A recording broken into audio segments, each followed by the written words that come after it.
Welcome back to the channel. This is Trendy Storm and you are watching second part of What If Naruto Has the Power of the Universe. If you enjoyed this video, please like, share and subscribe to this channel. Always wasting no more time. Let's start the story. When Naruto woke up, he was startled to see the roof of a cave and felt a weight on his chest. He looked down and saw an orange tiger on his chest, which briefly alarmed him before he saw a cub and blinked and exclaimed, "Kaz." Upon approaching, Kaz said, "Yes, your highness." "What happened?" Naruto asked, blinking. "The last thing I remember was fighting those beast masters." Kaz replied, "Your mate and I returned and found you on the ground severely wounded and all the beast masters dead. Your mate healed you and we brought you to my den where we currently are." "Stop that, my whiskers are ticklish," Naruto said, grunting as he felt the orange tiger leave him and watched the cub approach and lick his face. Naruto felt a hand lightly stroke his whiskers and heard a voice that made him freeze say, "Really? Are you alright, Sakura-chan?" Naruto asked, closing his eyes from the sensation of his whiskers being rubbed, after he followed the hand and noticed Sakura staring at him anxiously. Sakura screamed, "Baka, what the hell do you think you were doing fighting those men all alone?" as she moved her hand to strike him in the head. "Sorry, Sakura-chan, but when I heard you were going to be killed, I had to save you," Naruto said, scowling as he rubbed the lump on his head and listening to the tiger's laughter. "What do you mean you heard I was going to be killed?" Sakura scowled. With everyone in the cave staring in shock, Naruto said, "Evelyn, turns out she's a very distant cousin of mine, and if I wouldn't have been found, then she would have been the next ruler of Eternia." Sakura looked perplexed and scowled. "Then why?" Naruto replied, "I was told you know some of it. Her mother was Evil Lyn and her father was Skeletor, or should I say Prince Keldor, brother to King Randor." Sakura questioned, "So how did you find out that I was going to be killed? I don't understand. What does Evelyn being related to you have to do with that?" After hearing several gasps at this information, Sakura glanced down at Naruto as he said, "I decided to leave for a while to clear my head and figure out what was wrong. Kyuubi not dead." Naruto added, "Since I couldn't clear my head by talking to someone I trusted at the castle." Sakura's eyes widened, and she said in a terrified tone, "What?" Kaz inquired, "Who's Kyuubi?" Sakura stated, 15 years ago a giant nine-tailed fox demon attacked our village. We recently was told that it was because it was summoned to attack us, but we don't know if that's true." Naruto replied, "It doesn't matter anyways, but my father, in order to save our village we lived in, used a jutsu that summoned the Shinigami, and he sealed the Kyuubi into me the day I was born. Using a cub for something like that is not right," Kaz snarled. Said, "It had to be an infant. Only a child whose chakra network is not developed can adapt to the chakra of a demon. When we first arrived here on Eternia I was severely wounded." He was pointing to the scar on his chest and kept going. "Adora brought me before the sorceress, who is also a relative of mine. Anyways, the sorceress healed me and she purified the demon's chakra that was inside of me.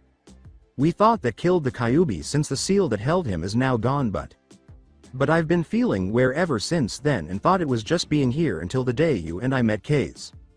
When I returned to the castle that night I had a dream that I met the Kyuubi and he started to try and tell me what to do and shit like that, and I basically told him to fuck off thinking it was a dream. Then every time I fell asleep after that I would be forced to remember some of my early memories where the villagers would attack me and try to kill me thinking I was the Kyuubi."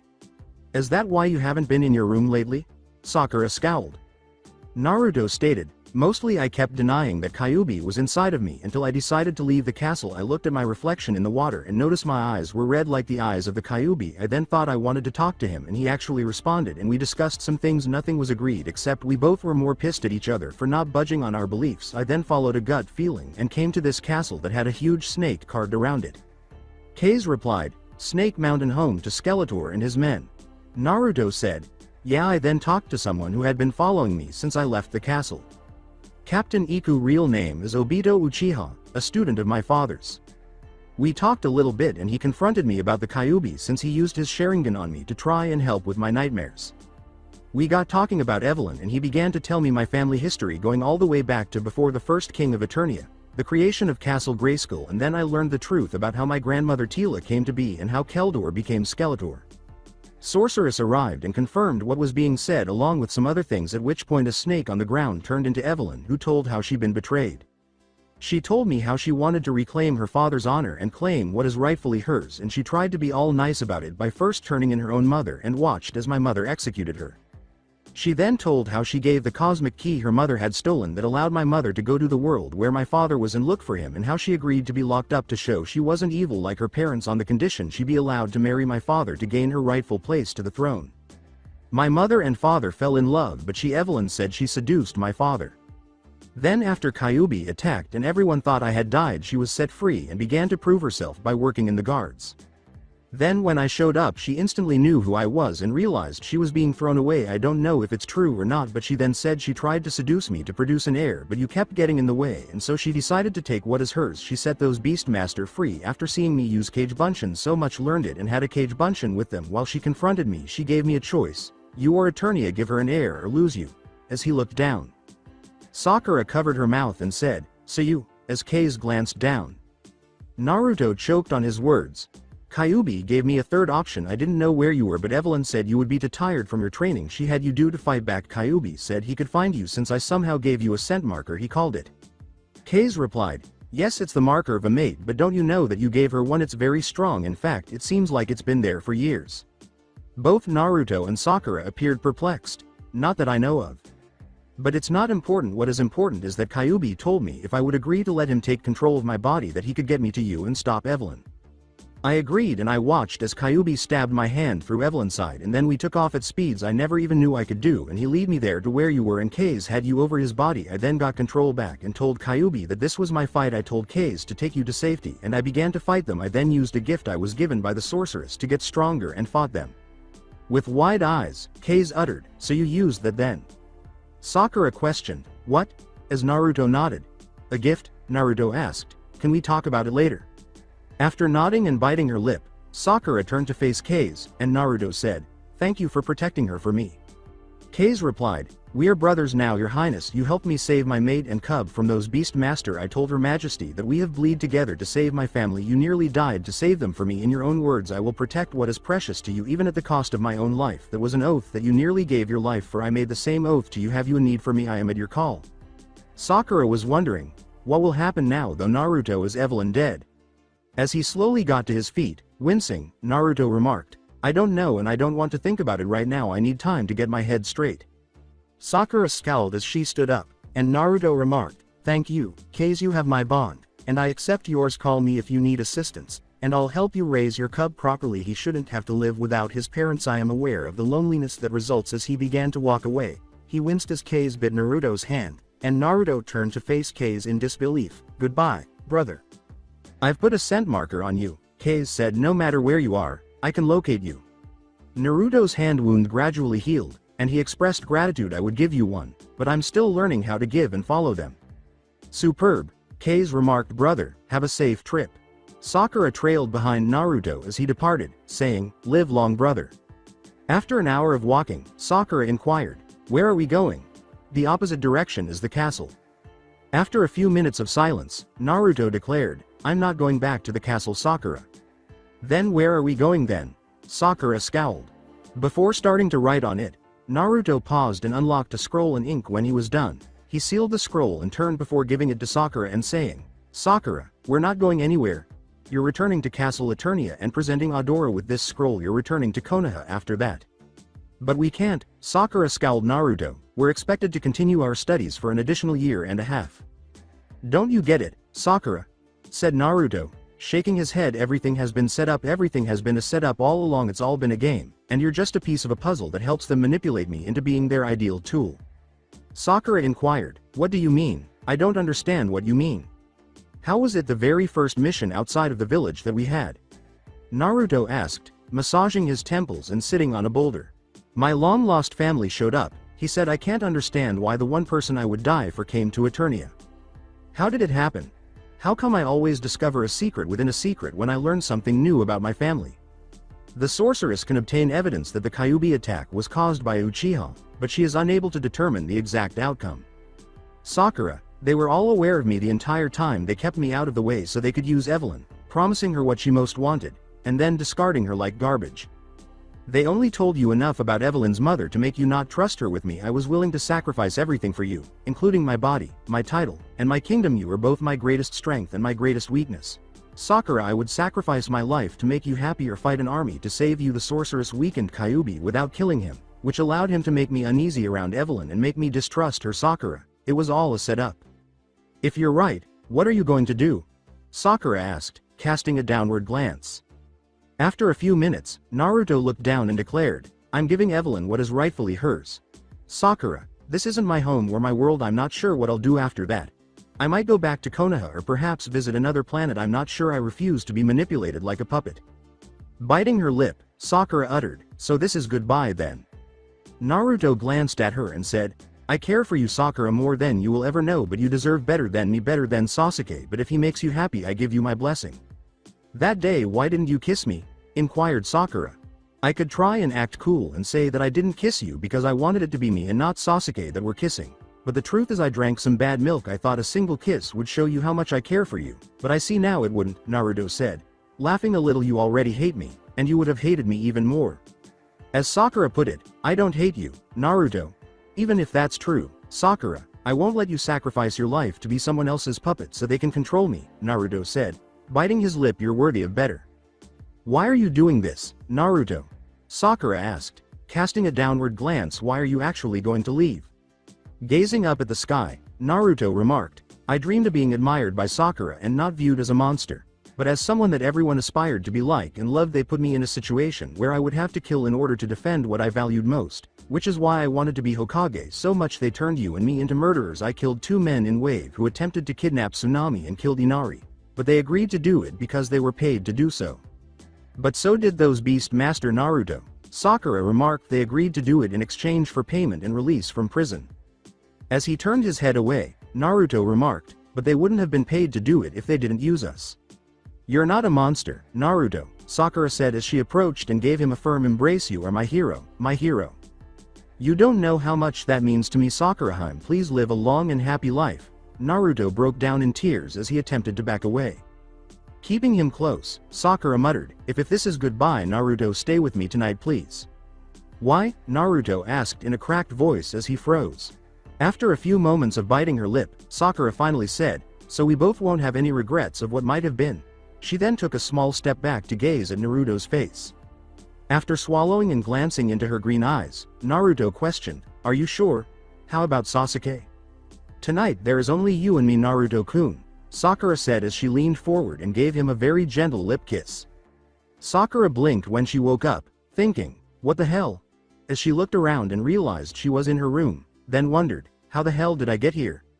When Sakura's mother entered her room through the open door, she said, good morning, sweetheart. In order to prepare for your test at the academy today, you requested that I wake you up at 6 in the morning.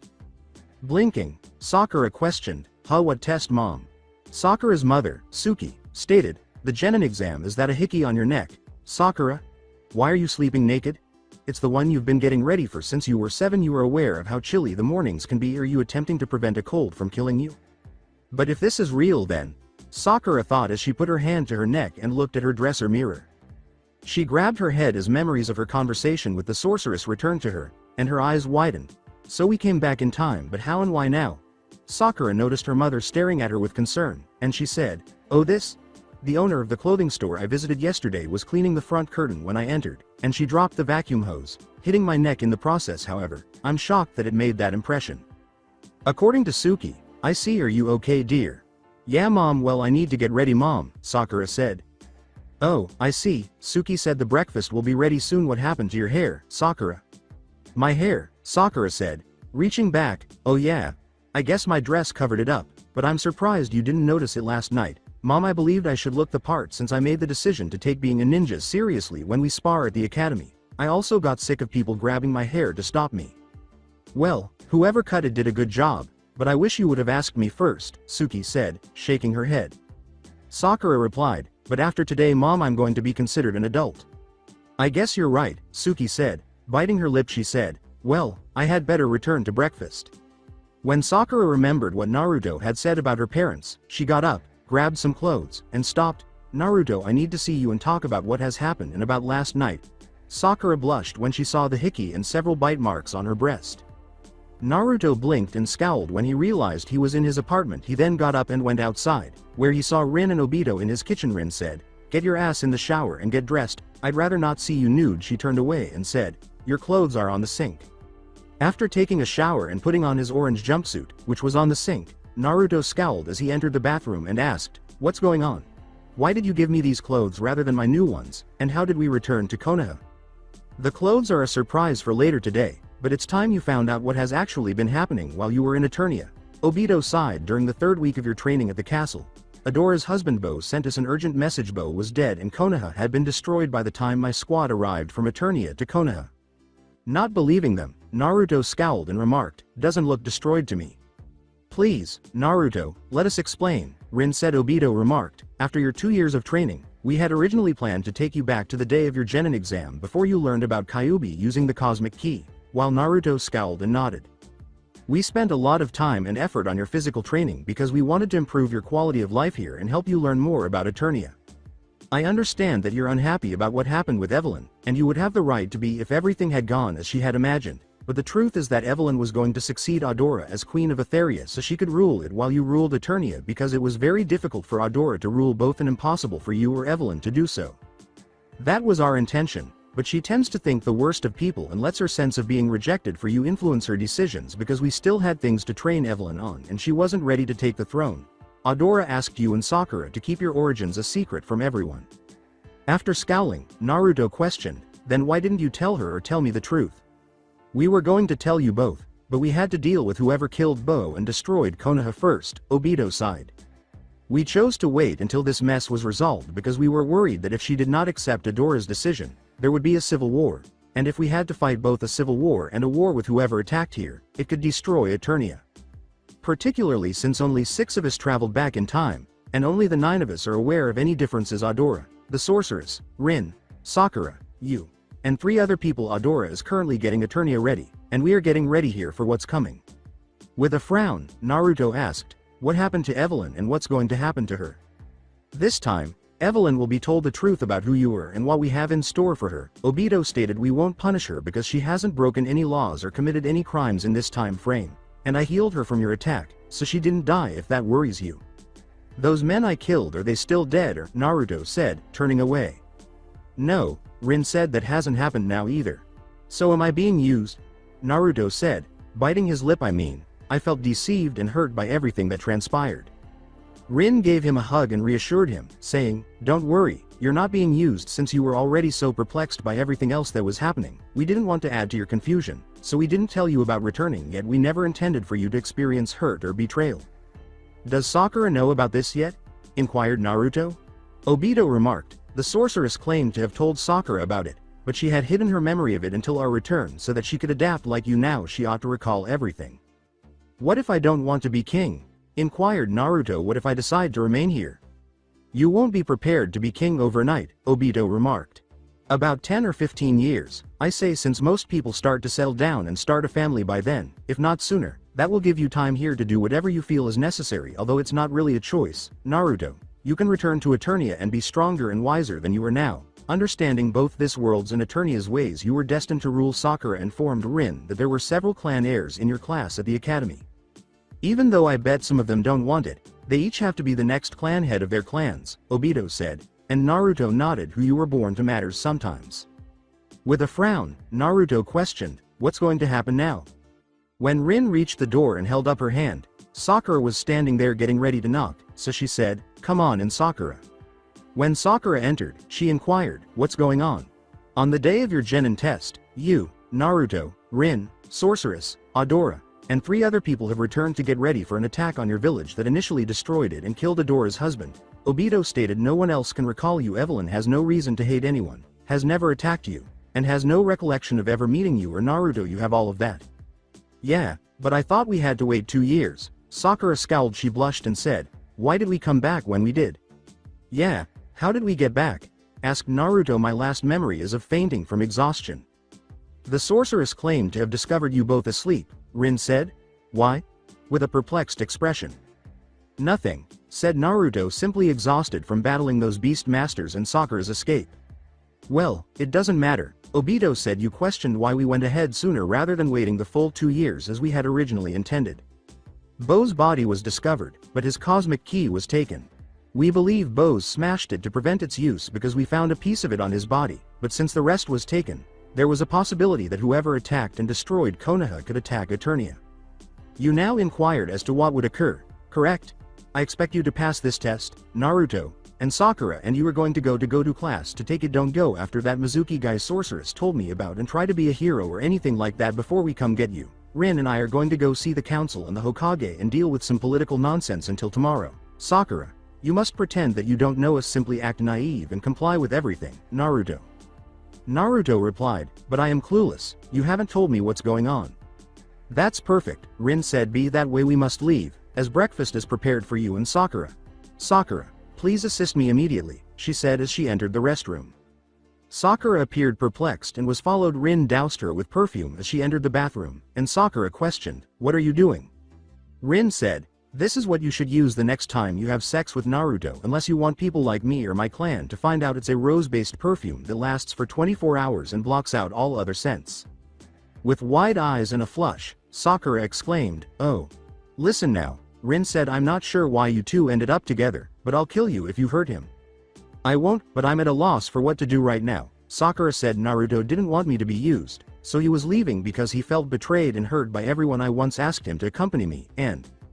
Do you regret it? Rin asked, shaking her head. Sakura replied, no. All right, then be there for him, Rin said. Sakura, don't waste happiness because you only have one life to live. Sakura grinned, saying, thanks, no problem, Rin said. Sweat fell from her eyes as she opened the door and said, now let's go see what our idiots are doing. Sakura asked, what are you both doing? As she left. Both Naruto and Obito were standing on their heads, drinking milk through straws, when they both fell over and spilled the milk. I won, Obito declared. The statement from Naruto was, it was a tie, we both got distracted. Rin asked, what the hell were you idiots doing? While slapping her head. Obito stated, we decided to play a game because he despises milk just as much as I do. The winner is the first person to finish their glass of milk. According to Naruto, and we decided to do it standing on our heads because I learned almost all the taste buds are on the tongue, so by drinking upside down we didn't have to taste the milk. Sakura had a tick on her forehead when Rin sighed and said, welcome to the club. According to Sakura, Team 7 is cursed. Come on, fool, Rin said. She grabbed Obito's arm and pulled him from the apartment, saying, we have a bunch of bitches to talk to. Naruto sat down at the table after they had left and said, want to join me, Sakura-chan? Sakura sat down and said, sure. When Naruto noticed Sakura wasn't eating, he took a few bites. Sakura responded, I already ate before coming here about what happened last night. Putting down his food, Naruto remarked, don't worry, I won't get in your way of Sasuke. Sakura replied, that wasn't what I was going to say. I wanted to tell you thank you and I enjoyed it, but how did you know how to do some of those things you did? As he ate and turned his head away, Naruto uttered, I've been around. Sakura inquired, what do you mean you've been around? Wasn't that your first time also? With a downward glance, Naruto uttered, no, I've done it once before. With a hint of distress, Sakura inquired, when was it with Evelyn? As Naruto put it, no, it was here in Konoha.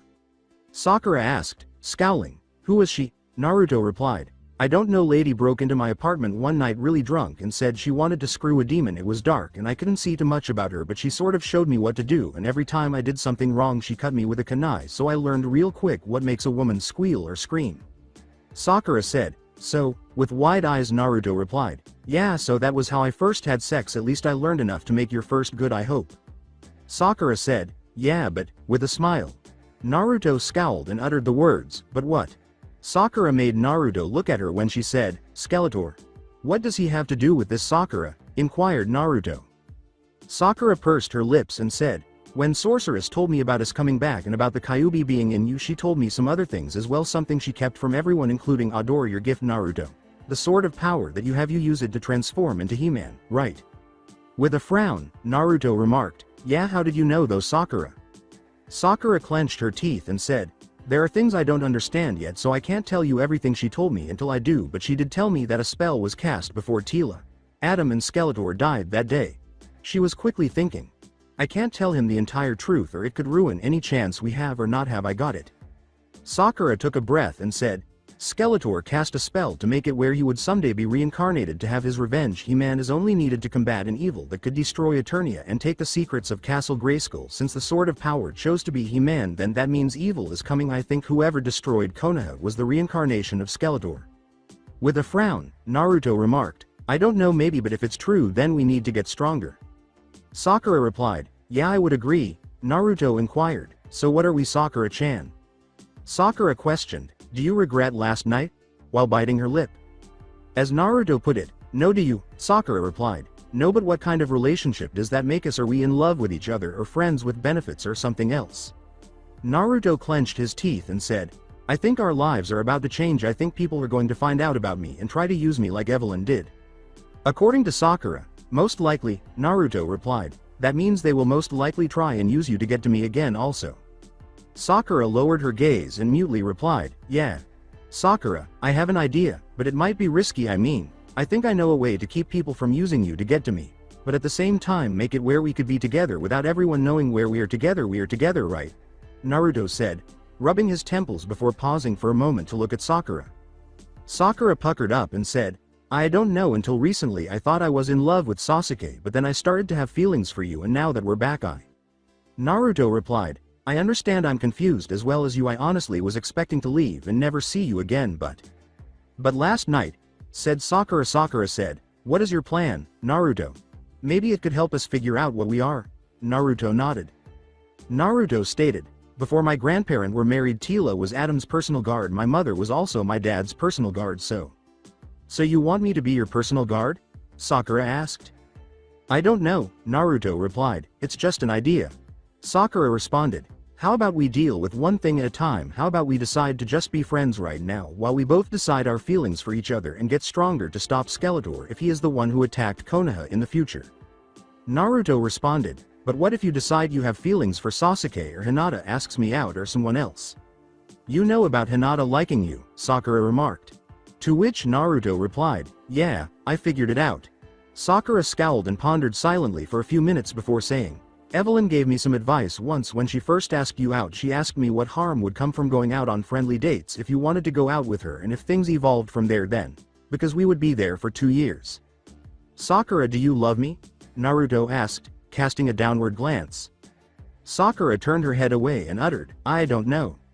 Naruto responded, what do you mean you don't know? It's a yes or no question. You either love someone or you don't. If you don't, then why are we trying to figure out a way to have a relationship that we don't want? Either way I will still be your friend, Sakura, but I can't let my heart suffer being a backup in case the person you love doesn't return your feelings. Recalling Evelyn's remarks, Sakura winced and uttered, you're not a backup, Naruto. Then why can't you answer yes or no? Asked Naruto.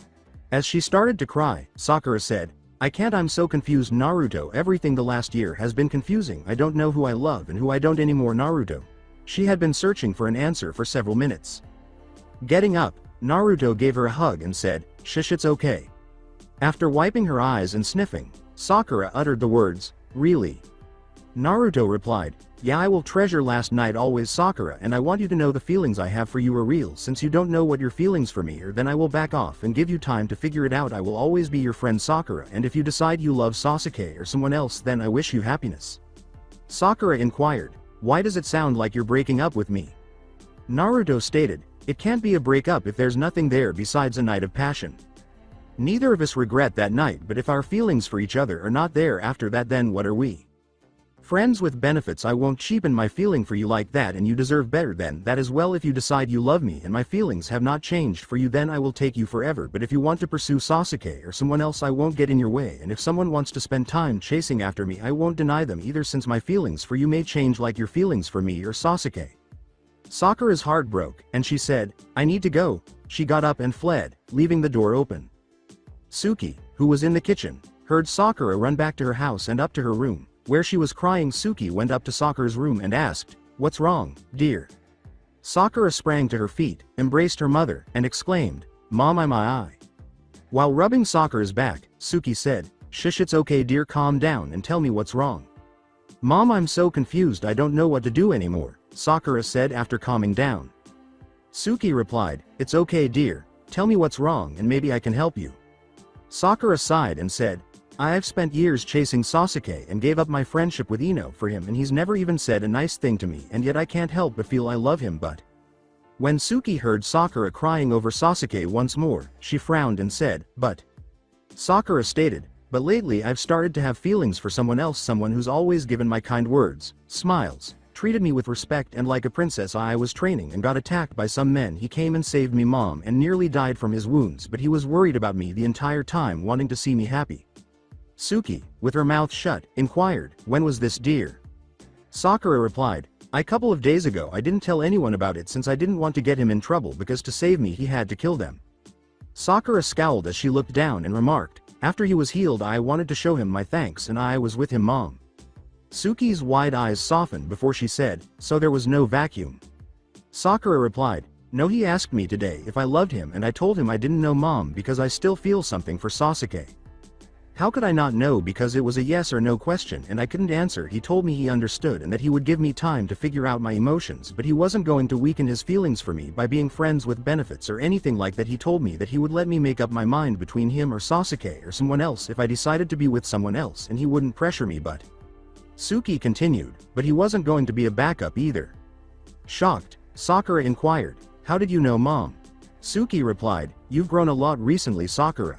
More than even I notice, but you're still very young and do stupid things. This person sounds like a very nice and noble person, and I think he's right, Sakura. If you're willing to cheapen someone else's feelings or your own to be friends with benefits or anything like that, all you're doing is keeping that person as a backup. You can't play with people's emotions like that. You either have to hold on to them with all your heart or let them go, with a sad face. Sakura remarked, how do you know so much mom?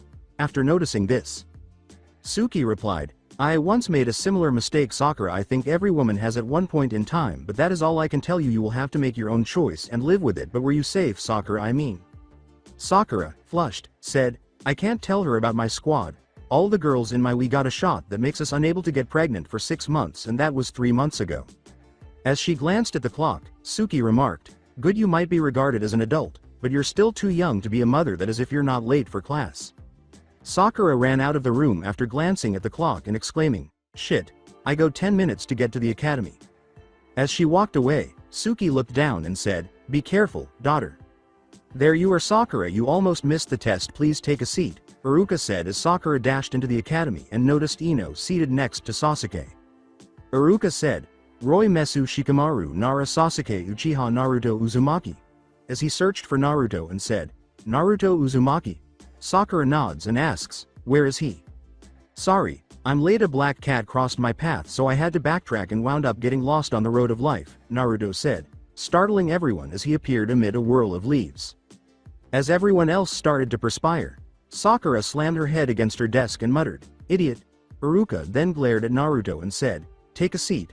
Naruto, you should take being a ninja more seriously than that.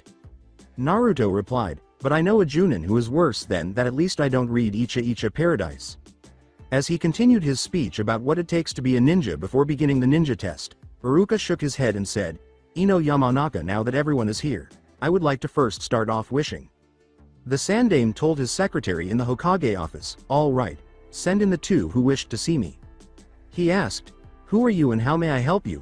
After the secretary said, yes sir, a few minutes later, the door to his office opened, and the third person looked up, wide-eyed, and thought, it can't be, they both died.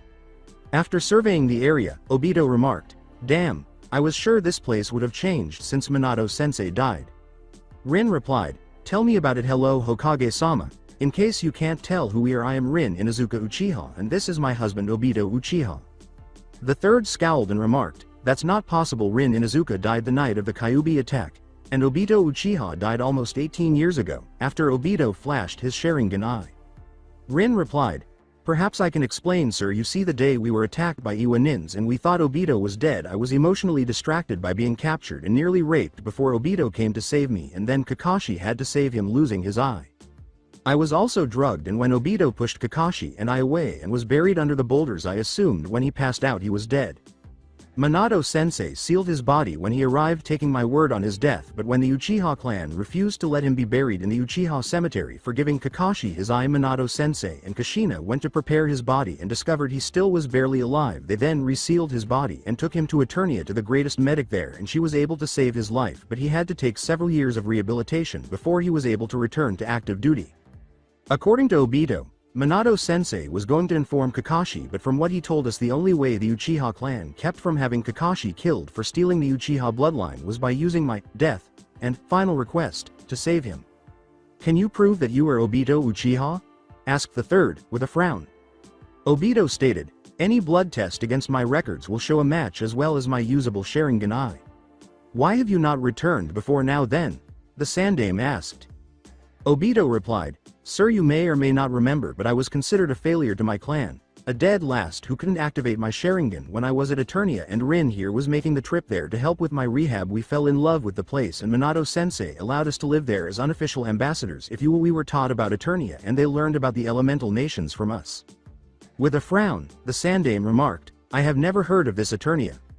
Obito replied, because Jiraiya-sama and Minato-sensei did not want the truth they discovered about Minato-sensei parentage to come to light. Sir, Sensei was from a very influential family in Eternia. There are other things that we can tell you besides that, but we were told to tell you in the council at the same time.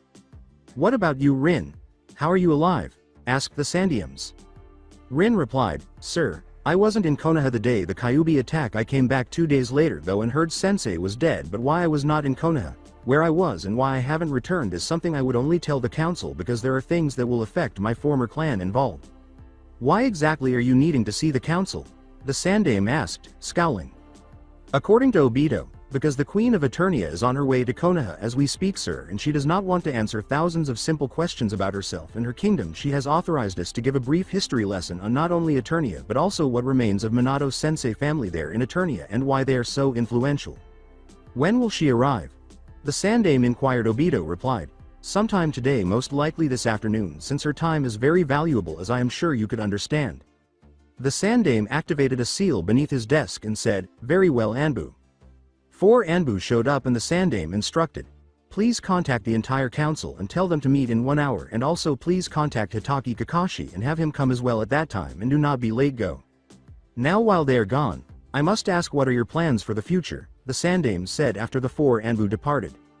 Obito continued, if you and the council agree with what the queen has come to discuss, then Rin and I will be staying in Konoha with your and the council permission. If not, then we will return there since our friends are there and we have lives there. The queen wishes to learn more about the elemental nation as well as Konoha and establishing diplomatic relations with them and other nations here for her kingdom. We were asked to be his advisors since we are originally from here. Can you tell me what happened to the rest of the Uchiha clan, sir? The Sandaime stopped and said, I regret to inform you that the rest of you clan was killed in one night by the heir to the clan Uchiha Itachi, leaving only his brother alive. Rin inquired, when was this, sir, and how old is Itachi? Little brother, I remember Itachi being born because I was ordered to stay away from treating his wife, afraid I might transplant another eye, so I know he was oldest child. It was 7 years ago and Sasuke is only 14, the Sandaime remarked. Obito replied, so Itachi little brother is clan head now. The Sandaime replied, actually Sasuke is not the clan head, he is too young to sit on the council, so the seat is currently vacated. What do you think? Obito asked, glancing at Rin. What's he like, sir? Sasuke, I mean. Rin scowled. The Sandaime stated, because of the torture Itachi used on him that night with his Sharingan, making him relive the massacre over and over again. With the help of the Sharingan, he has become obsessed with killing Itachi. Rin frowned and remarked, so he's power obsessed. Why are you asking about Sasuke? The Sandaime asked, nodding. Rin sighed and glared at Obito for a few moments before responding, it's your choice. Obito responded, sir, if you and the council agrees, when the queen leaves here she is leaving a large group of people to establish relations with Konoha and other villages as well as other reasons, but we were going to have to build places for them to live, work, eat, and such that could inconvenience some of the village for a short period of time. But you said Sasuke is too young to take the seat on the council, so that means nobody is in control of the Uchiha district at this time, right? The Sandaime replied, so you're thinking of using the Uchiha district to help settle these ambassadors here? Obito replied, well, actually all of the Uchiha property, sir. I mean, we don't have to worry about the Uchiha fortune, so Sasuke can have all of that he wants plus his family home and one of the training grounds, but it will be 20 or 30 years before any other Uchiha could use those places, and they are all going to need worked on to be hospitable again, so why have an entire district that is going to waste when not only for the good of the Uchiha clan but Konoha they could be used, since the people who are coming are tailors, cooks, farmers, some of the royal guards and their families. The Sandaime responded, you do make several excellent points, but the decision is not mine, as you would need permission from the council and Sasuke. Obito responded, if you want, sir, I do not mind having Sasuke at the council meeting, so I won't have to repeat everything again to him later, since I know how gossip spreads in this village and it won't take long to learn of my being here. The Sandaime pondered the matter for a moment and replied, No, that is all right. As you pointed out, Sasuke is not of age to take the council seat. However, if the council agrees with what you propose, you will have to become the clan head of the Uchiha clan until Sasuke comes of age. Obito replied, "That's fine, sir. Serving under the queen, I have seen and dealt with my share of political headaches." According to the Sandame, yes, and they always mean more paperwork. Obito responded, "Why don't you use Kage Bunshin, sir, to aid you doing paperwork? They transfer their knowledge back to the original. I often use them for my paperwork. Just create 3 and have them work for about an hour and dispel 1 at a time every 10 minutes. That way you can be done with the paperwork for the day in half the time." Face faulting, the Sandame said, "Damn, all those years wasted. How did you think of it?" "I didn't, sensei did." Obito remarked. "Well, it is almost time. We should head toward the council chambers," the Sandame said, glancing at the clock.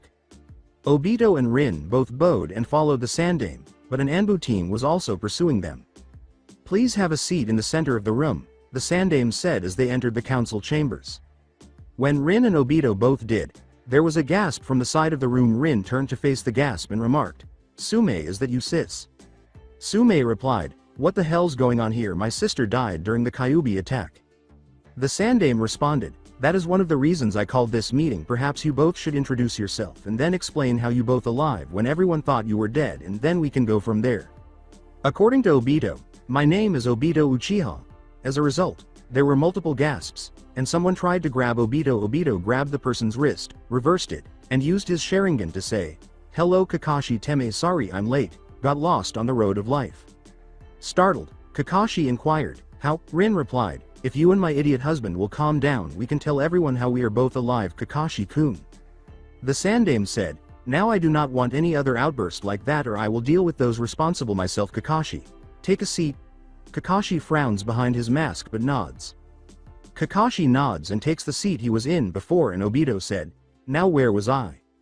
"Oh yeah, long story short, because Rin was emotionally distracted by being captured, drugged, and tortured when I was halfway buried under the earth jutsu, and gave up my newly awakened Sharingan to Kakashi and passed out from the pain. She thought I died, and Minato-sensei sealed my body without checking, believing Rin's words since she was the team medic.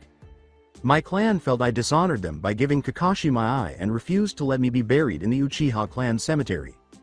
Luckily for me, Minato-sensei and Kushina-sama decided to prepare my body for funeral in the public cemetery, but discovered I still had a weak pulse and resealed my body and took me back to their homeland to be treated by one of their doctors who could heal as good as Tsunade-sama. It took me several years of rehab before I could get around normal because of my clan's view on Kakashi Sharingan and my weakness from the attack that I needed rehab for. It was decided that I would remain for all reason dead and work as an ambassador between Konoha and Eternia." Shikaku responded, "Pardon me, but who is this Kushina person, and why did you refer to the Yondaime as being from another country, and where is this Eternia you speak of? I have never heard of it." Obito said, "As you all know, Minato-sensei was believed to be an orphan. The truth is, the day he was born his family home was attacked and he was kidnapped to be used as a hostage. His family is very influential and powerful in Eternia. The person who was behind the kidnapping of him was killed the same day as his parents were, but one of his men brought him here to the elemental countries, and when they received word their superior was dead, left him in the woods to die. Luckily he was found in the woods and brought to Konoha, believing him to be another war orphan. His remaining family sent out teams to search for him, and for several years they did not find him until Kushina-sama, one of the Etherian guards and one of the queen's most trusted soldier, found him, and Jiraiya-sama. After verifying who he was with a blood test, she introduced herself to both and took them to Eternia, where Minato-sensei was introduced to his family.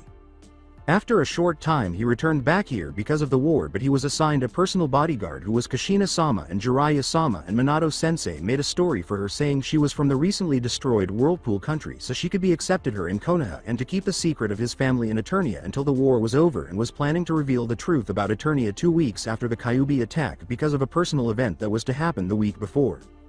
She was with him until the day Kyuubi attacked, and she died that day as well shortly before he did."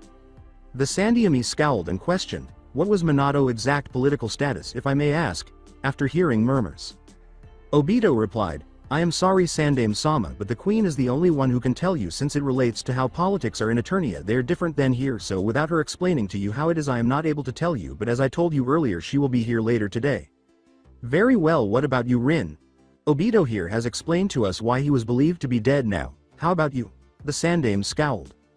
Rin stated, After Obito was taken to Eternia, I was told by Minato-sensei and Kushina-sama the truth about him being alive and asked to go to help with his rehab since I was basically blackballed by the Uchiha clan for performing the operation that transferred the eye to Kakashi, as well as my being unable to speak to dogs in my former clan, so I was the expendable to be gone for long periods of time without raising question.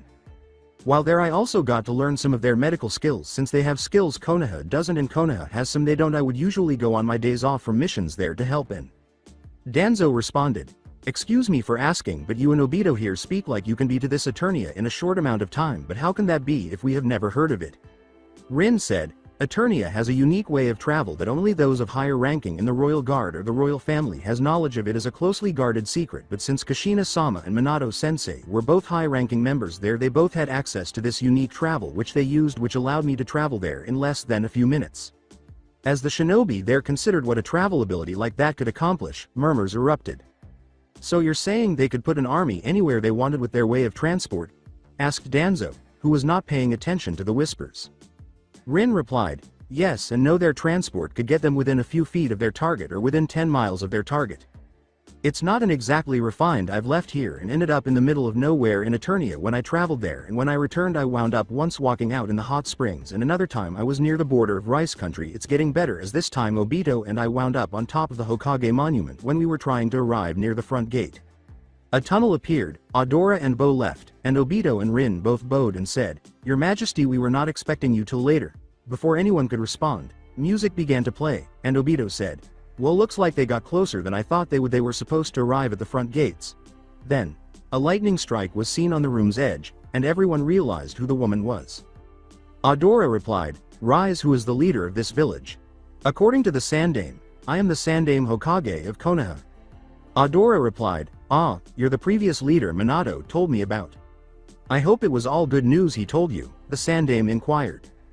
Adora replied, 'Yes, it was. Forgive me for not introducing myself. I am Queen Adora of Etheria, acting ruler of Eternia in place of my great nephew who is still too young to claim the throne. This is my personal bodyguard and husband Bo.' Danzo inquired, 'Why have you come here now so many years after the death of the Yondaime, and why come to Konoha, and what was that you just arrived by?' Gazing at Rin and Obito, Adora remarked, 'I see you have not had a chance to inform them yet, have you?' Rin replied, 'Sorry, Your Majesty, we have only recently started the meeting and had yet to inform them of much.' Gazing at Danzo, Adora sighed and said, 'I understand. Who might you be?' In a snobbish tone, Danzo stated, 'My name is Danzo and I am a member of the council.' Looking at the Sandame, Adora scowled and remarked, 'Pardon me, Sandame-san, but does this man really have any standing in your village to demand answer from someone of my station?' The Sandame responded to Danzo's rage by saying, 'No, he doesn't. Mind your place, Danzo, or I'll have you kicked out of the rest of this meeting,' the council members said, holding back their laughter. In response to one of his inquiries that I believe is significant, Adora stated, 'First of all, you should be aware that I am older than I seem. Actually, much older in the history of Eternia and its sister kingdom Etheria. Something happened that led to a mutation in a plant that is unique to our kingdoms. I won't tell you why or how. The plant only lasts a month before dying, and it is so widespread in our kingdom that it has affected food, soil, water, and other plants. People who live there age more slowly as a result. If Hitaki Kakashi is who I believe him to be based on Obito and Rin's photos, you'll notice that both Rin and Obito appear younger than they do when he's younger,' she said, pointing to Kakashi. Now, a number of people noticed that Obito and Rin actually did appear younger. Replied, 'My name is Shikaku Naru, head of the Nara clan. If I may ask without offending you, why tell us such a valuable piece of information?' Adora replied, 'Thank you for showing proper respect to me. Nara-san, to answer your question leads right to why we have come now. For some time now I have been sending some of my people to each country of the elemental nation because we wanted to learn about the people here and establish relations with several countries here like Minato and I had discussed before he passed away. Konoha being the strongest and the one we are most familiar with is why I have decided to come here first.' The Sandame responded, 'If I may ask, what was Minato family place in your kingdom?' We were informed they were very influential but not their exact status. Adora replied, 'I can tell you there are currently 4 members of his family still alive, but unless his son survived his parents' death then I do not see a reason to inform you of that. Rin informed me that Kushina and Minato both died when the Kyuubi attacked his family. Hoped that he may have been born early and survived since he would be the next leader of his family. Did he survive?' with a hopeful tone. When the Sandame noticed that everyone was staring at him, he said, He might have. There were a lot of infants to deal with around that time who suddenly lost their parents the night Kyuubi attacked. There is a child who I have reason to believe might be Minato and Kushina's son, but I have no way of proving it. If he is, what would you do? This caused a number of people to mutter, and the elders to glare at him. Adora stated, I would let his family come in contact with him and give him the right to come and go as he please if he wishes to live here or Eternia, since he would be the heir no matter what. He does not have to live in Eternia, but he would have to deal with the responsibilities of his family, though if you wish to find out, I have a way to find out without question in less than a minute. For Minato family, I ask that you let me test him, Hokage-sama, just so they won't spend years wondering if he is or is not. The Sandaime remarked, Very well, Kakashi. Yes, Kakashi replied. Please, retrieve him, the Sandaime said. He shushined away as Kakashi scowled and said, Yes, Hokage-sama. After he left, Adora replied, If you don't mind, since my time here is limited, can we go ahead and discuss why I came here for a treaty between Konoha and Eternia, allowing us to have a small embassy here that will negotiate with the rest of the elemental nations? According to the Sandaime, I see no reason discussing it. Obito replied, Pardon me, your highness, but because of some new info I was informed earlier while talking with the Sandaime, I believe that I might have a compromise that would both benefit Konoha but Eternia as well. After giving Obito a quick glance and nodding, Adora said, Proceed. According to Obito, with your permission, Hokage-sama. The third responded, Yes, Obito said. I learned that the Uchiha clan, with the exception of 2 others, was destroyed by one of the 2 other remaining Uchiha. I also learned that Sasuke, the only other Uchiha in the village, is too young to be clan head, and it will be 30 or 40 years before he will at the earliest have a need for all the buildings and land of the Uchiha district. So I was thinking that I could take over temporarily until Sasuke came up to become clan head and allow those who you wish to come for an embassy to reopen the Uchiha property, restoring it from the degrading state it is in. I do not see a need to touch the Uchiha family funds, so Sasuke can have all that, since I am financially stable on my own. That way the village would not be burdened with finding housing, and with all the extra people in business, Konoha economy would bloom. Since I am the captain of the guards who will be coming, I could use some of them to restore the Konoha police force as well, freeing the ninja of the village who are having to do that where they could be used elsewhere. The Sandaime responded, Does anyone object to Obito taking over as the clan head of the Uchiha clan until Sasuke comes of age, or what has been proposed by him? The elders were shocked when the Sandaime said, I do not see a problem with what you are proposing then, Obito Uchiha, and since the head of the Uchiha clan is sponsoring you and your people, Adora, I do not see any reason that your people can come here, but they will have to follow the rules of Konoha. Danzo, Kaharu, and Hamaru all raised their hands, but no one else did, and he swore in his head as he heard and saw this. Adora replied, That is good. I am willing to form a treaty that would help ease any trouble the village might have in the future with the increased numbers and a few other things. One of the civilians in the room asked, What kind of treaty? After being utterly taken aback by what they had heard. Adora stated, Obito here has already agreed to start the police force using the royal guards, and I see no trouble with that, and they will follow the laws of Konoha. However, they will not do missions outside the village. According to the Sandaime, that seems reasonable. According to Adora, in case there is a disagreement about a crime, if they catch someone breaking the law, each of the guards have a small camera built into their armor that can be shown to show the crime they are charged with. They will show whoever is the head of your current village security the video, and if he agrees, whatever the penalty based on your laws is shall be dealt with. Agreed, said the Sandaime. According to Kaharu, you can't decide things like that. The Sandaime replied, I can. Kaharu, as the protection of the village falls under the military control, and the council has no control over the ninja or police force, as they answer directly to me. Kaharu looked at Danzo, who was fuming, and said to Adora, The council has no control over any business that will open up by my people. They can't tax them or fine them or prohibit buying or selling to any of my people, and we will have the same rules on my people. However, each shop still has the right to refuse service to anyone they want, but the council can't force them. Does any of the council members agree or disagree with this? Inquired the Sandaime.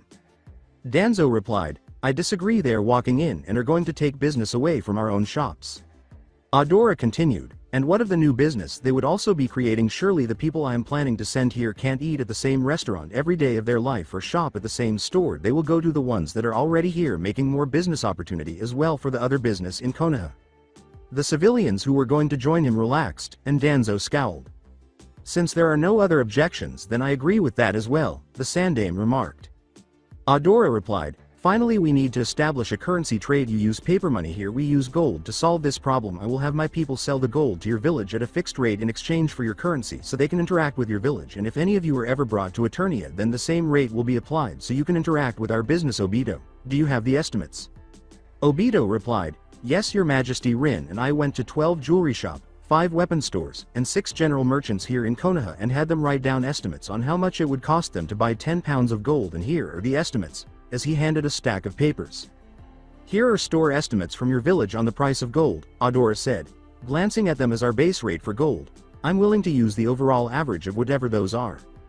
I recognize each of the signatures and I do not see a problem with that once I verify these are authentic, the Sandame said after examining them. Adora replied, good, if we do not have any trouble over the next year, then I will be willing to offer a trade of medical skills in the future for a better treaty. Very well, the Sandame said. Does anyone else have any objections to the Queen's proposal that was presented here today? Danzo and the elders scowled but said nothing. Hiyashi replied, yes, the videos that your men will be able to make. What is to stop them from stealing village secrets without our knowledge and learning them by watching these videos? Adora stated, at the conclusion of each guard's shift, the videos will be given to the village security chief for review and returned when the guard returns to duty the following time. In this manner, only your village can see them. Is that appropriate? Yes, Hiyashi replied. It's your turn, Naruto Uzumaki, Iruka said at the academy earlier. Follow me to the next room, please. Sakura gave him a slight nod as Naruto stood up, and he grinned quietly before entering the room containing Mizuki and Iruka. Iruka replied, now Naruto, please demonstrate that you can perform henge, replacement and at least 2 working bunshin. As 5 other Naruto appear and all 6 transform into Naruto, Mizuki and Iruka both blow back with nosebleeds, and Iruka gets up and yells, don't do stupid jutsu, as he hits Naruto on the head. Naruto nods and surveys the room before grinning and putting his hands together before saying, harem jutsu. Thanks for passing me along, Iruka-sensei, Naruto said. I made 5 clones, and we all hanged into a nude woman before I switched your headband from your head to mine, pointing to the one on his head, he said, see? Startled, Iruka questioned, how? Naruto stated, I learned to control my chakra finally, Iruka-sensei. According to Mizuki, those weren't regular bunshin. You're right, there is no kage bunshin jutsu, Naruto remarked, create 2 working bunshin, not the bunshin no jutsu, Iruka-sensei said. He's right, Mizuki, Iruka said. The test was passed by him. But, said Mizuki as Iruka put it, he passed Mizuki, so drop it. Naruto turned and left the room after saying, thank Iruka-sensei. Everyone except Sakura was shocked when he walked back, and Iruka emerged and uttered the words, Ino Yamanaka. After walking to the back, Ino returned a short while later with her head on her head and a scream of delight. When Iruka entered the classroom, a Shushin was present, and Kakashi emerged. You asked, can I help you? Iruka said. Kakashi responded, yes, I need one of your students to come to a meeting with the Hokage and the council. With a frown, Iruka asked, which one? It was Kakashi who said, Naruto Uzumaki. What do you need from me, Kakashi-sensei? Naruto asked, blinking. With a raised eyebrow, Kakashi turned to face Naruto and inquired, how do you know who I am? You're in the bingo book, Sharingan Kakashi, also known as Copycat Kakashi, Naruto said after giving it some thought. Kakashi replied, you're right. Anyways, I was asked to bring you to the Hokage and the council. Naruto got up and walked to the front of the class, saying, all right. As the Heat shuffled away, Kakashi said, congrats on passing. According to Ino, I wonder what that's about. Sakura muttered, who knows, while biting her lip. Obito, Rin, Adora, and Bo all gasped when Kakashi and Naruto entered the council chambers, and a few council members began muttering to themselves. The heat on his head was also observed by several. When the Sandame said, Quite, and let out some ki, everyone in the room fell silent. After glancing at the Eternian and the Hokage, Naruto said, what's up, Gigi? The Sandame responded, Naruto, this is Queen Adora of Eternia. She has a little test she would like you to do. If you pass this test, then we will know who your parents are, but if not, then I am sorry for bringing this up. Naruto turned to Adora and asked, what is this test, your majesty? Shocking everyone in the room with his respect. So that's what you're doing, he thought. The sword of power appeared after Adora reached into her weapon pouch, took out a scroll, opened it, sent some chakra into it, turned the sword around so it was pointing downward, raised it, and slammed it into the ground all the way to the guard. Adora replied, Hokage-sama, I ask that you or anyone else in this room beside Naruto here try to pull this sword out of the ground with all your might. The Sandame questioned, why? I can only provide you with that response if it is taken off the ground. Adora stated only those who are related to the person we think he might be should be able to draw this sword from the ground, since this sword is only used by members of that family. It will be evident that Naruto is related to them if none of you are able to pull it out of the ground. Very well, the Sandame said, I will try it. As he walked over and grabbed the handle and tried to pull it out, but it wouldn't budge, and he tried using chakra and he said, amazing, you try, Kakashi. Unable to get it to move, Kakashi scowled and uttered, I am unable to, sir. Would anyone else like to try? Asked Adora as he stood up and attempted to pull it out with his only arm. Danzo said, yes, I would. He then collapsed back onto his butt and uttered the words, this is absurd. He cannot draw that sword in any way. Adora replied, would anyone else like to try before Naruto does? Adora said, all right, Naruto, try to claim the sword, when no one else spoke. By the power of Grayskull, Naruto said as the sword started to slide out of the ground. As it did, a blinding light filled the room, and a deep voice said, I have the power. When the light in the room returned to normal, everyone was wide-eyed to see a blonde man with red shorts and a gold belt. At first, nothing happened, and a few people relaxed while the Sandame scowled. With a smile on her face, Adora said, congratulations, He-Man. When He-Man realized that everyone was staring at him, he put the sword back on his back, closed his eyes, and changed back into his regular clothes with the exception of a red vest, a white silk shirt, and black silk pants instead of his orange jumpsuit. Looking at himself, Naruto exclaimed, whoa, that was cool. He then asked, hey, what happened to my cloths? Adora declared, I can tell Hokage-san with confidence that Naruto is indeed the son of Kushina and Minato. Regarding your inquiry, what is Minato's status in Eternia? The solution is straightforward. Everyone in the room went pale when they heard. Minato was the prince of Eternia, and now Naruto here, he was the son of Adam, my twin brother, and king of Eternia. With a shocked expression, Naruto declared, I'm a prince. A civilian council member yelled, what the hell was that, and how dare you say that Demon is the son of the Yondaime Hokage? Before anyone could respond on the day of his birth, he ought to have been executed. Adora let loose a tremendous amount of ki, which made the shinobi perspire and the civilians have breathing difficulties. Adora replied, what is the meaning of this Sandame? How dare this man call my great-nephew a demon that should have been killed? Yuju, you have broken my law. Anbu, take this man to Ibiki and have him locked away, the Sandame said with a frown. You can't do this, the council member said, looking pale, as two Anbu grabbed him and fled in a flurry of leaves. With an authoritative tone, Adora stated, I am waiting. Perhaps we should discuss this more privately, the Sandame said. Adora replied, no, not only has the honor of my family been insulted by that man remark, but that of my kingdom as well. I will not deal with backroom politics. You will either answer my question now or I will forget signing a treaty with this village and take Naruto and declare war on your village. The entire room became pale. After closing his eyes and observing Naruto's shocked expression, the Sandame remarked, very well, the day Naruto was born, the Kyuubi no Kitsune attacked our village. Minato was too noble to ask someone else to give their child, so he used his own son to seal the Kyuubi into at the cost of his life. Adora remarked, where is your proof that the Kyuubi is inside of Naruto? I wish to see this seal myself, as Naruto displayed a startled and hurt expression. Naruto, would you take off your shirt and channel some chakra? The Sandame asked, glancing down at Naruto. Naruto looked at him and said, you lied to me all these years. You lied to me about why I was treated the way I was and about my parent. If you knew my father was too noble to use someone else's child, means you knew all along who I was. The Sandame looked at him and said, your father had a lot of enemies. He asked that you be seen as a hero and that you be given your mother's last name in hopes to protect you. Many people scowled when Naruto said, Naruto, show me the seal please. Adora said, I am having trouble believing Minato would do that since he was planning for you and your mother to come to Eternia after you were born. As he removed his vest, Naruto looked down and said, all right. The Sandame asked, how did you get those scars, Naruto? And several people's eyes widened upon seeing the scar close to his heart. I got attacked by people and they healed, leaving scars. You've seen me in the hospital from some of those attacks. Why are you so shocked? Naruto said, pointing to the scars on his body. When the Sandame scowled, Adora remarked, please mold some chakra, Naruto, because I do not see any seal. Those from Konoha looked at Naruto as he scowled, put his hands in a ram seal, and flared his chakra. Adora then said, well, where is it? What's going on here? Where is the seal holding Kyuubi? The Sandame thought. Adora replied, I'm waiting. Where is this oh so great seal you claimed held the Kyuubi and Naruto was attacked for? Where is your proof that Kyuubi is inside of him? Look at his face. A civilian said, those whiskers on his face. When Rin snorted, attracting attention to herself, and started laughing, Hamaru remarked, I do not see what is so funny. Rin replied, "Oh, you're going to get a kick out of this.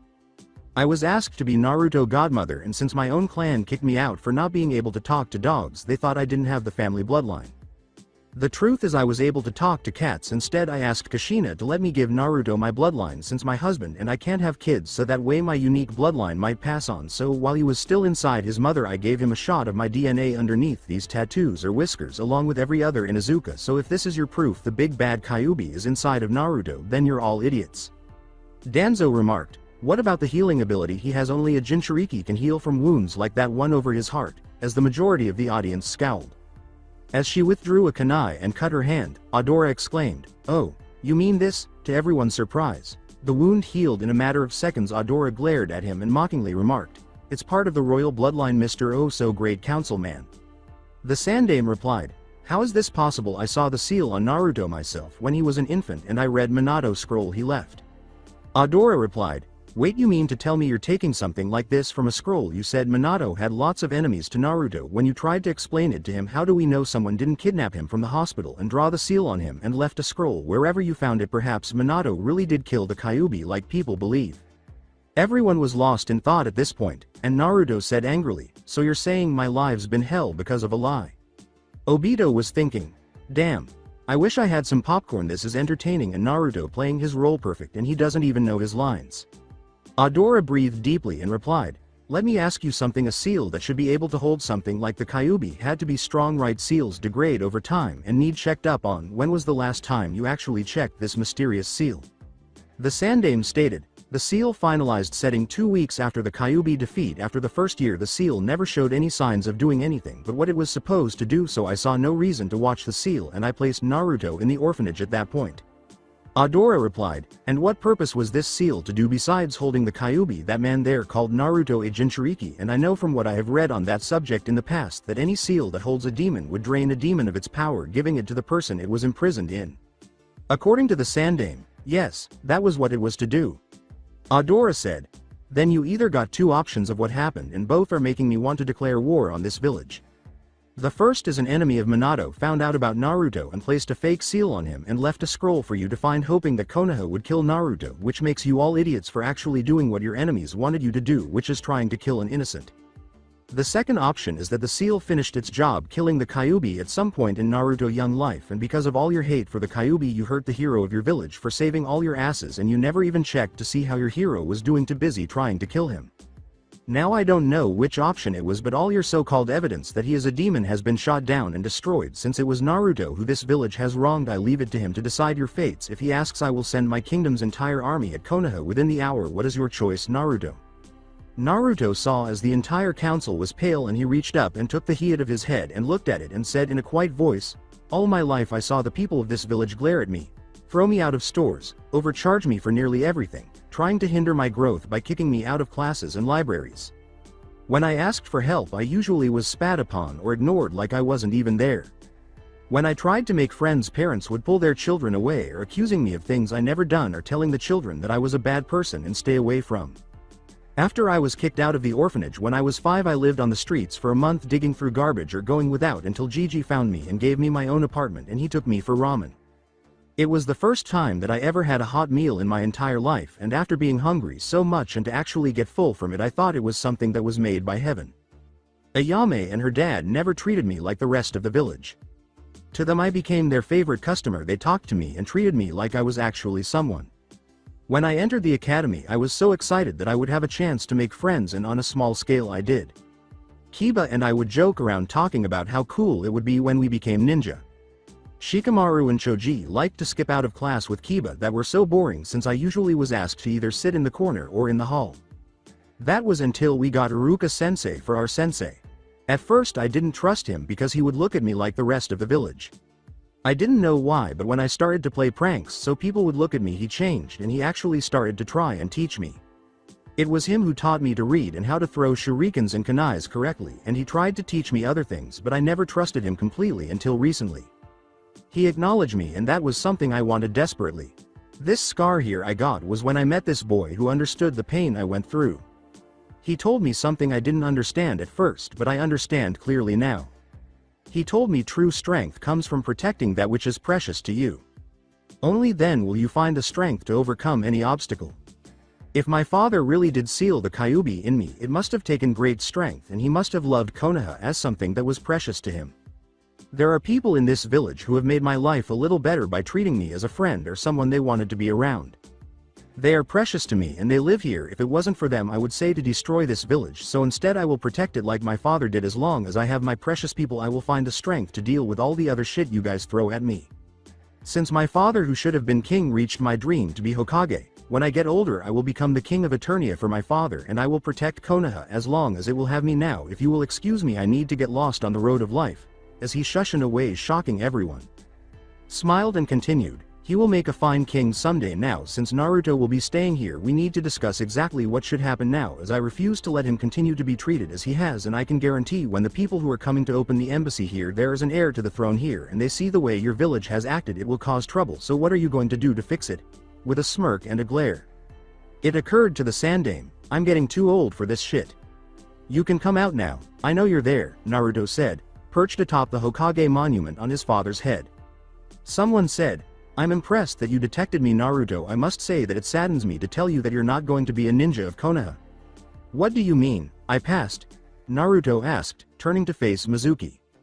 Mizuki stated, after the council found out that you used Kage Bunshin instead of regular Bunshin, they decided that Iruka was wrong and that you cheated, so you're going to have to hand over your head. I'm sorry. Naruto was thinking, lying bastard, he replied. That's not fair. I worked hard to get my skills. There has to be something that can be done so I can pass. According to Mizuki, well, there might be a way. As he imagined a smirk, Naruto thought, so still trying to make me get that scroll, huh? I wonder, he said, really? How, in an animated child's voice.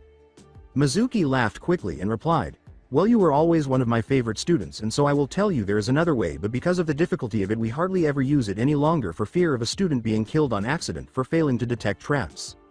As soon as he saw Obito arrive, Naruto said, just tell me and I will do it. He then used the hand signals he had learned for code talk to send a message with his hand behind his back, away from Mizuki. Mizuki continued, all you have to do is infiltrate the Hokage Tower and retrieve a giant scroll with the word forbidden on it, and then take it to a shack 3 miles southeast of Training Ground 12 and learn one jutsu from the scroll. By doing that you will pass. Is that enough, Captain? Asked Naruto. The words, more than enough, your highness, thank you, made Mizuki freeze, and before he knew it, he was face down on the ground with a sword to his neck. I'm returning to my apartments, you can find me there, Captain. Naruto sighed and shushed off. Now let's take you to Ibiki Trader, Obito said. Mizuki made an effort to resist, but he fainted as soon as he saw Obito's Sharingan's eye. When the Sandaime noticed Mizuki on the ground, he demanded to know, what happened Obito? Obito took Mizuki's body, shushed away, and then appeared before the Hokage. Obito stated, this traitor tried to tell Naruto the council decided he failed the Genin exam and told him there was another way he could prove he passed if he stole the forbidden scroll and took it to a cabin 3 miles south of Training Ground 12 and learn a single jutsu from it. I can't show the recording since I don't have my armor, but have Ibiki interrogate him and you will find I am telling the truth. The Sandaime activated the seal beneath his desk with the words, very well, Anbu. When 4 Anbu showed up, he said, take Mizuki here to Ibiki for treason and planning to steal the forbidden scroll. Obito remarked, this village really has degraded since the last time I was here if Anbu are used for jobs like that. The Anbu nodded, grabbed Mizuki, and took him away. The Sandaime responded, yes, unfortunately, hopefully the new police force will take care of that problem. Obito shushined away after nodding and saying, if you will excuse me, I must talk with the prince. As he took out a scroll and started writing a message, the Sandaime scowled and thought, I must talk with him also. Jiraiya, you and I have a lot to talk about. Obito found 3 very irate women at Naruto's door. He saw what they were staring at and thought, someone is going to die. He also noticed the Kyuubi doll with the Yondaime's head on it, with whiskers drawn on the face, red paint on the front, and a kunai sticking through it into the door. When Naruto felt the key from the other side of the door, he noticed Rin, Obito, Adora, and Sakura staring at something on his door. He sighed and said in a dead voice, come on in. He then reached over, grabbed the doll, pocketed the kunai, opened a closet, threw the doll inside, and kicked some other dolls back into the closet. Relax, it's just my landlord again. He can't force me to leave as long as I pay my rent, so he does it hoping to run me out, but he's too old to do anything else. His wife died the night Kyuubi attacked, Naruto said. Putting his glasses back and sitting down at a table while reading a book. The other 4 people were even more incensed when they saw this. "How long have you put up with that, Naruto?" Sakura inquired. Glancing at the adults, Naruto said without looking up, "Since the day I first got this apartment it takes him a week to make each one. It doesn't matter anyways, so what now since people here know I am a prince and the son of the Yondaime and He-Man?" Sakura looked at everyone in the room and exclaimed, "They know, how?" Adora replied, "I stabbed the sword of power into the ground in the council chambers and nobody but Naruto could pull it out. He just happened to have activated it as he pulled it free." "Where is Bo, Aunt Adora?" "I saw him at the council meeting, but I haven't met him yet," Naruto said, blinking. As music started to play throughout the village, Adora remarked, "Oh, he will be here short-ly." Naruto tensed and said, "Something tells me the shit's about to hit the fan." He ran to the window, Sakura standing next to him, and they both gasped. Sakura's eyes were wide, and she said, "It can't be. You just had to bring Castle Eternia here, didn't you?" Naruto slammed his head against the wall. Adora laughed and replied, "It is your home. Nobody said it had to stay in Eternia. I figure it will not only help you feel more comfortable with your kingdom but also help your people that are coming here." Naruto glanced at him and replied, "How the hell did you bring the entire mountain? Castle Eternia is on that's over 300 feet tall, making it bigger than the Hokage monument." Adora replied, "The sorceress helped. Is there anything in this apartment you want? We will just move you into the castle." After deciding what he wanted and didn't want, Naruto looked around and said, "What about the people of Eternia who are going to be missing Castle Eternia, and what about Evelyn? I don't want to repeat history." Adora replied, "Evelyn is here now and she will be helping to get to know you while training to take over Etheria when she is ready. I've already talked to her and she agrees that the people of Eternia will see you as the rightful heir of Eternia, but since I was the first queen of Etheria I can select her without any trouble, and it gives her a chance to show everyone what it would be like if Keldor and Randall would have both won the bet. I will be ruling from the Crystal Castle of Etheria, both kingdoms, while you both train to prepare for your return. As for Castle Eternia, this isn't the first time it's been moved and I doubt it will be the last." Sakura questioned, "What happens now? I mean, what is going to happen to Naruto and me?" As Naruto scowled and nodded. Rin replied, "The sorceress said that you and Naruto were discussing you becoming his personal guard." Crossing his arms and sagging back against the wall, Naruto uttered the words, "Damn it, does she know what privacy is?" Trying not to laugh, Adora remarked, "Actually, I think she's spent so much time in Castle Grayskull because she forgot." The twinkle in Adora's eyes told them it was a joke, and Sakura laughed when she saw it. Naruto snorted, and Sakura laughed as Naruto flushed. "So what do you think, Sakura?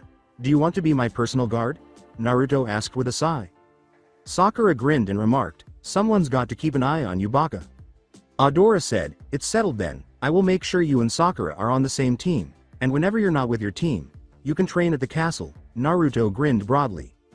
With a nod, Naruto went over and used chakra to grab a board with his feet before backflipping it into the roof, causing 10 tiles to start to flip and some small cloth-wrapped objects to fall out of the tiles. Naruto then went over and reached into the hole he had just made in the floor and took out a picture album. After gathering up the fallen objects and placing them all in a bag he grabbed from the floor, he took the book he was reading and took a quick look around before saying, "I guess that's everything." With a nod, Adora approached Naruto and put her hand on his shoulder. Rin then led Sakura, who was staring down at the apartment, as they left. "Very clever, Naruto. You have some really great skills when it comes to traps," Obito said as he left the room after examining the tiles that reset themselves. An Anbu landed in front of the 5 of them as they were leaving the apartment complex where Naruto lived, saying, "The Hokage would like to see you now."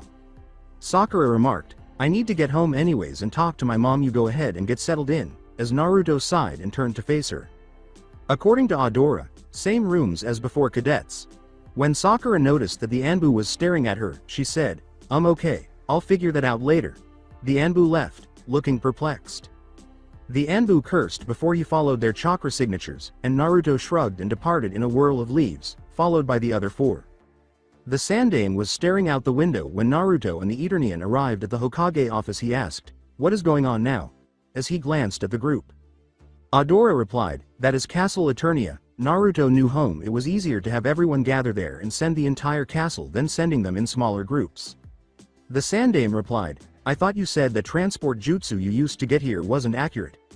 Adora replied, Normally it's not unless you have a relay set up to aid you. My husband Bo set up a relay where we wanted the castle to appear, and there you have it. Have you figured out what you're going to do about telling the people of your village the truth about Kyuubi? Yet I just saw a doll of the Kyuubi with Minato head on it with whiskers drawn on his face, and the doll had red paint and a kunai sticking through it, with a scowl. With a sigh, the Sandame uttered, "No, I haven't. What's the..."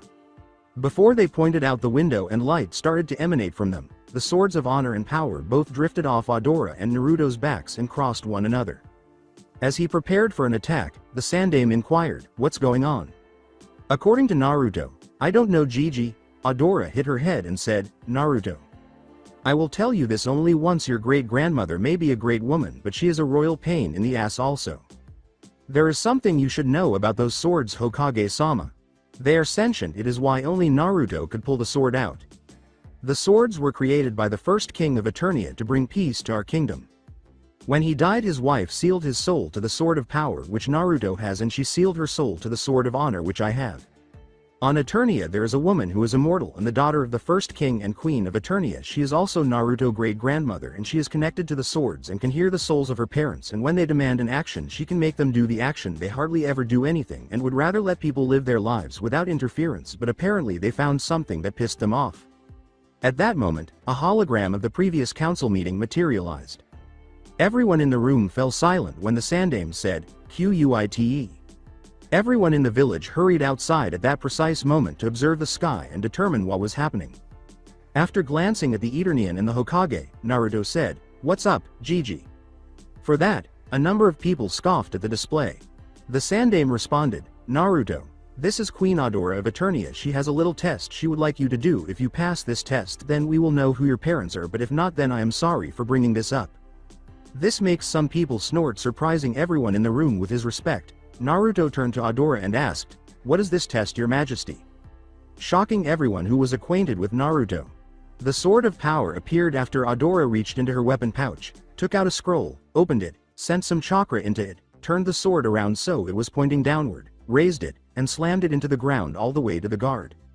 Adora replied, "Hokage-sama, I ask that you or anyone else in this room beside Naruto here try to pull this sword out of the ground with all your might."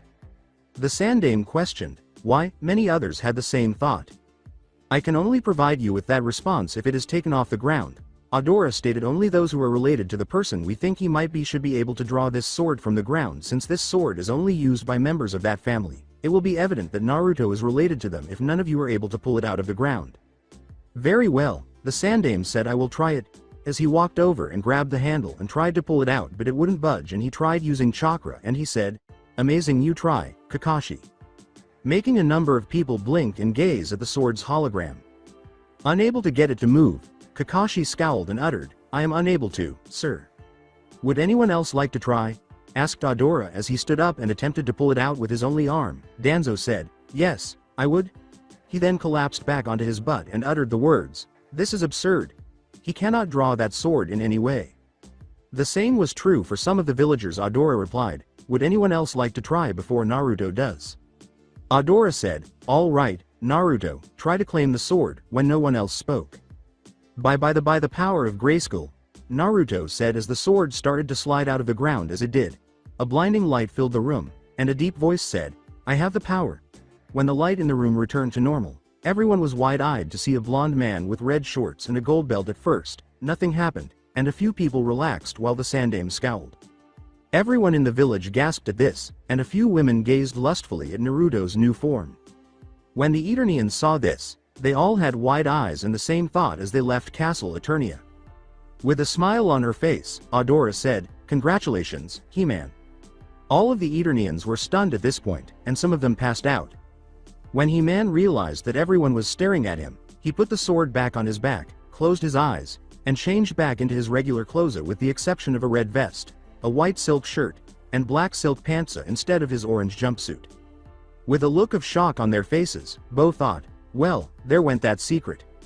Looking at himself, Naruto exclaimed, "Whoa, that was cool." He then asked, "Hey, what happened to my cloths?" Adora declared, "I can tell Hokage-san with confidence that Naruto is indeed the son of Kushina and Minato. Regarding your inquiry, what is Minato's status in Eternia? The solution is straightforward." Everyone in the room went pale when they heard, Minato was the prince of Eternia and now Naruto here he was the son of Adam, my twin brother, and king of Eternia. Several Konoha residents actually suffered a heart attack at this point, while the Eternians were all muttering to themselves about a lost prince. Fan clubs were formed after a number of girls started to imagine Naruto as a prince and dream about him in his He-Man form. Leaning against a building, Sakura crossed her arms and pondered, Naruto's stupidity is hereditary. With a shocked expression, Naruto declared, I'm a prince. A civilian council member yelled, what the hell was that, and how dare you say that Demon is the son of the Yondaime Hokage? Before anyone could respond on the day of his birth, he ought to have been executed.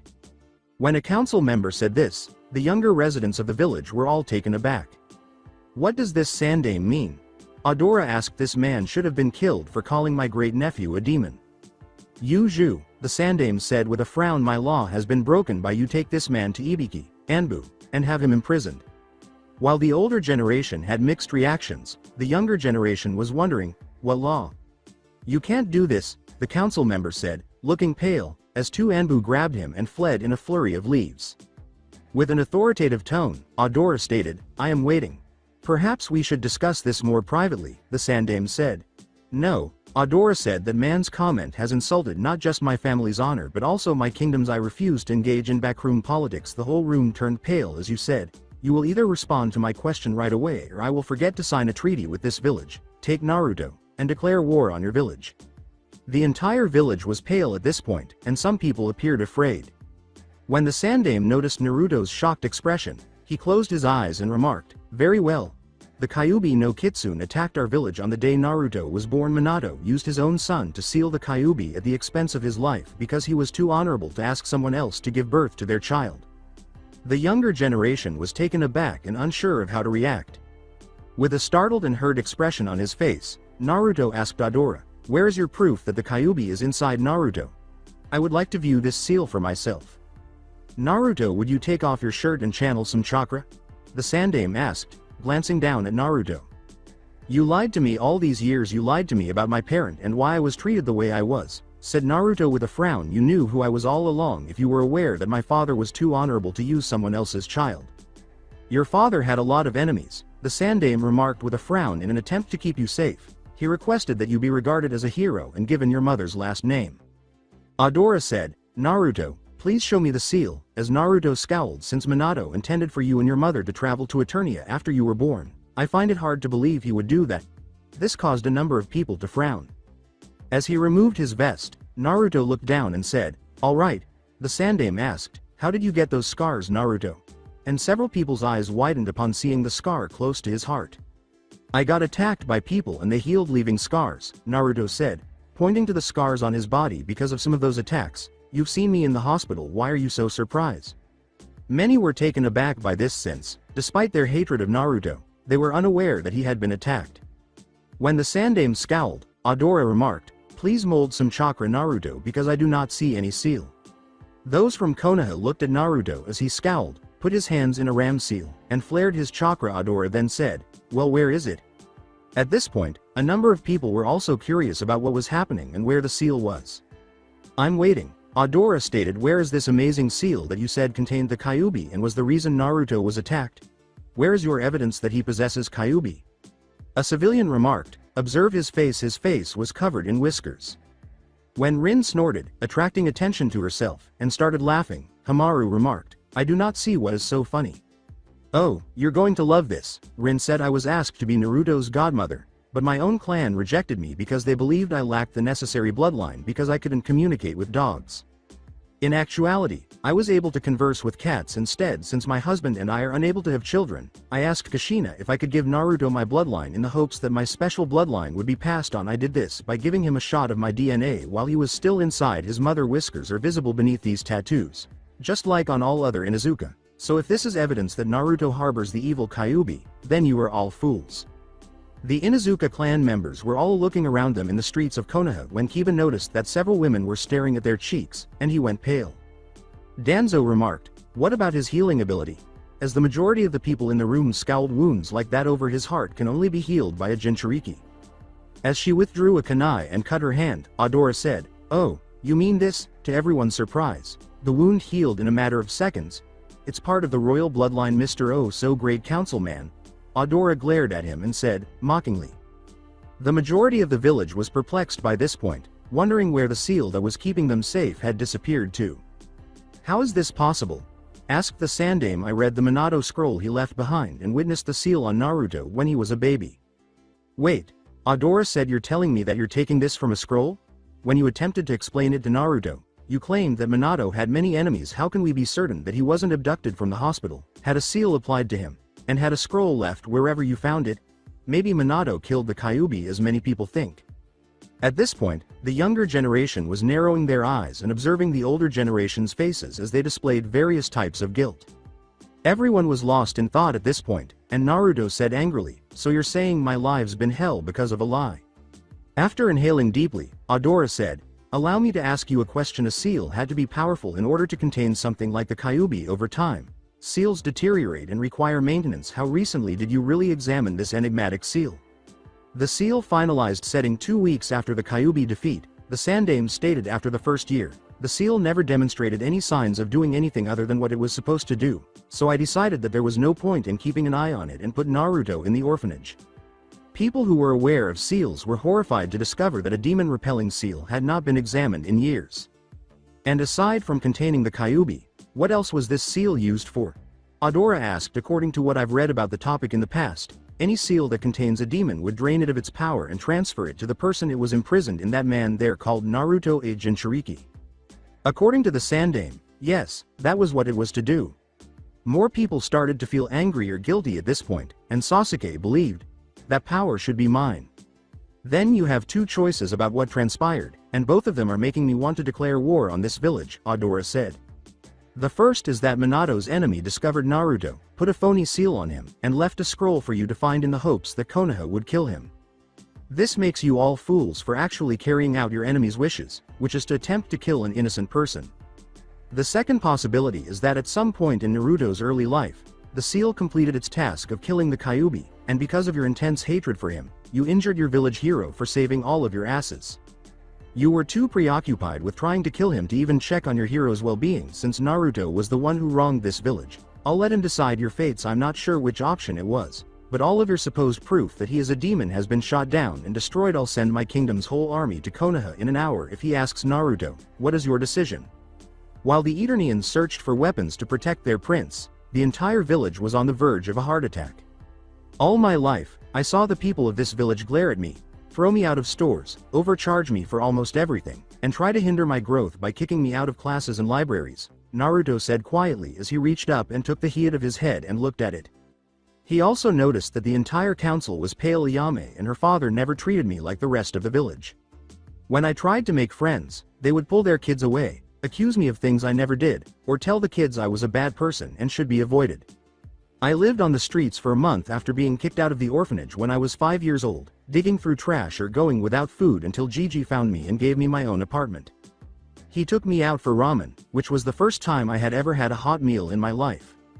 It was the first time I had ever had a hot meal in my life, and after being so hungry, I thought it was something that was made by heaven. They treated me as if I were their favorite customer, and I was thrilled to have the opportunity to make friends, which I did on a small scale when I first started at the academy. Shikamaru and Choji liked to skip class with Kiba because I was usually asked to sit in the hall or in the corner, which made it boring.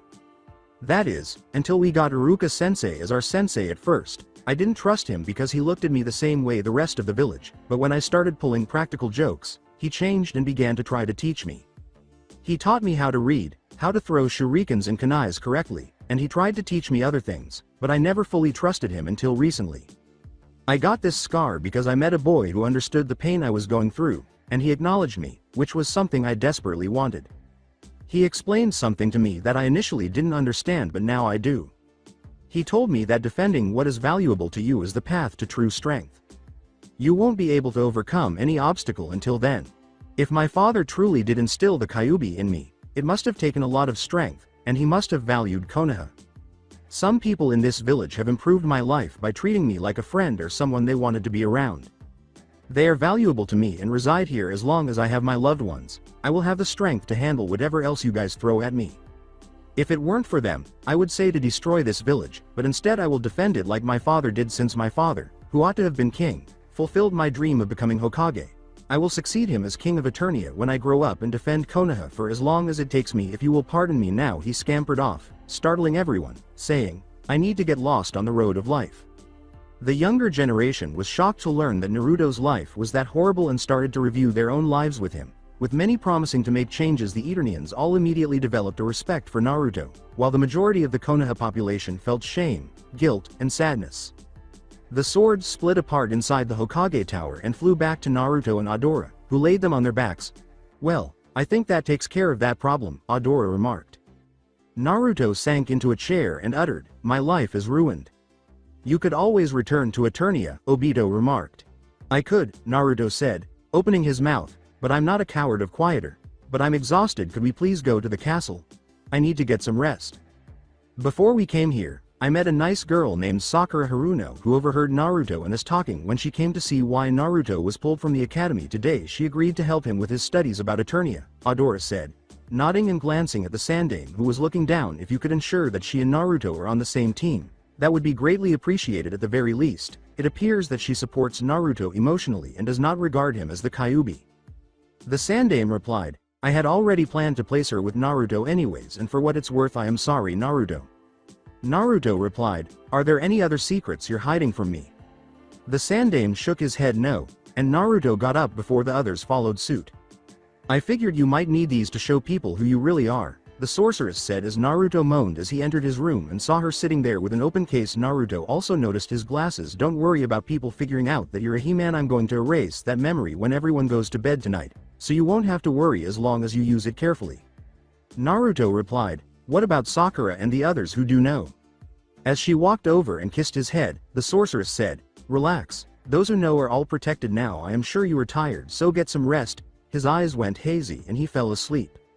As she opened a portal and departed, the sorceress grinned and said, "Calm down, my great-grandson Granny will take care of you." Naruto thought, room service is already up and running, huh? When he woke up and smelled food, he then looked around and noticed a tray of food in his room. As he started to eat, he said, "Might as well see if I got any clothes here." He then went in search of some clothing and discovered a red vest, a white shirt, and black pants along with multiple black boxers. It doesn't seem right without Sakura here. Naruto gathered him some clothes, went into the bathroom, and showered. After getting dressed, he walked into the room next to his own and scowled, thinking, "Basically everything including my armor is here and almost in the same place I left them." He then went back to his room and took a close look around. "That's good," he said, taking 2 books and his glasses, putting the book in a scroll, putting the glasses in their case, and slipping the vest in his pocket. When Naruto arrived at the courtyard, he noticed multiple squads practicing. He rubbed his face and asked himself, "Why oh why did everyone have to find out about me?" Before running up and down the wall and then back up again, punching the ground and kicking the air as he reached the bottom before turning around and repeating the process. After 20 minutes, he started to backflip off the wall and landed on his feet, but he kept running for another 20 minutes. Several squads started doing the same thing, and after 10 minutes, the squads realized Naruto was doing it much more quickly than they were, which earned them the respect of some. Following the 20 minutes, Naruto started performing squats, push-ups, sit-ups, and jumping jacks. He also started punching and kicking while moving in kata for taijutsu and then kenjutsu. After an hour of this, Naruto sighed as he turned to face the sky and looked back down to see Obito standing there without his helmet in his armor. "Morning, Captain," Naruto said. "Good morning," said Obito. "Cadet, you still haven't completed your daily morning exercise." "I know," said Naruto. "Captain, I have to be at the academy in 30 minutes before I complete the typical warm-ups. I would still like to do some basic exercises for another 50 minutes. "Noted," Obito said. "You'll need to work out twice as hard this afternoon as usual when you get back." Naruto nods and says, "All right, let everyone know that I don't care much about formalities so they don't have to respect me unless they think I deserve it." He put on his glasses and opened one of his books before turning to leave, saying, "Not because of who my family is or was." When the squads that were still in the courtyard heard this, they were shocked. Obito put on his helmet and told them to get back to work. "None of you will let up on your training because the prince won't. You will need to work out twice as hard as he is this afternoon if you don't complete your training in the allotted time." When Naruto heard a commotion in the barn, he went to investigate and discovered Cloud Runner running around a pole he was bound to, with a guard on the ground massaging his shoulder. Naruto smirked and entered, saying, "Trying to break him, huh?" The guard turned to face Naruto and exclaimed, "Your Highness," as he hurried to his feet and saluted Naruto. "Calm down, the name's Naruto, what's yours?" Naruto said, waving his hand. It was said by the guard, Orion, your majesty. With a sigh, Naruto remarked, do you have any sugar cubes? The guard pointed to a table on the barn's side and said, yes sir, over there on the table. The guard said, Your Highness, please be careful, as Naruto approached, picked up a few, and then walked back toward Cloud Runner holding the cubes out. He's still powerful and wild. The guard stopped talking after Naruto gave him a fierce look. Naruto then turned around and said, Hey boy, I got you a nice treat here, come on. He moved slowly until he was about 3 feet away. Cloud Runner glanced at Naruto and then at his hand. After a few seconds, he approached slowly and started to enjoy the sugar cubes. Naruto then lifted his hand and started rubbing Cloud Runner's neck while channeling a tiny bit of chakra into it. He then moved the chakra down to his left front leg and then right behind the joint where his leg joined his body, continuing to rub it. After consuming the sugar, Cloud Runner stood there. Naruto gradually made his way back up to his neck, moved his hand aside, and stood in front of him. Cloud Runner then looked directly into Naruto's eyes, at which point he said, Can I climb on? Cloud Runner turned to the side as the guard was startled by this. Naruto unclipped the rope that held him to the pole and climbed up on Cloud Runner's bare back. For a brief moment, Cloud Runner leaned back, and Naruto said in a gentle voice, Whoa there, easy boy, easy. Cloud Runner shook his head after a few moments of relaxation, and Naruto grinned and remarked, What do you say, boy? Let's go for a little ride outside and get some fresh air. Open the doors to the coral, Naruto said, glancing at Orion as Cloud Runner shook his head to help him get used to me. I'm going to ride him for a little while. As he opened the door, Orion stammered, Yes sir. Naruto then used chakra to hold onto Cloud Runner's mane and kicked lightly before they walked out to the coral and trotted in it for 10 minutes.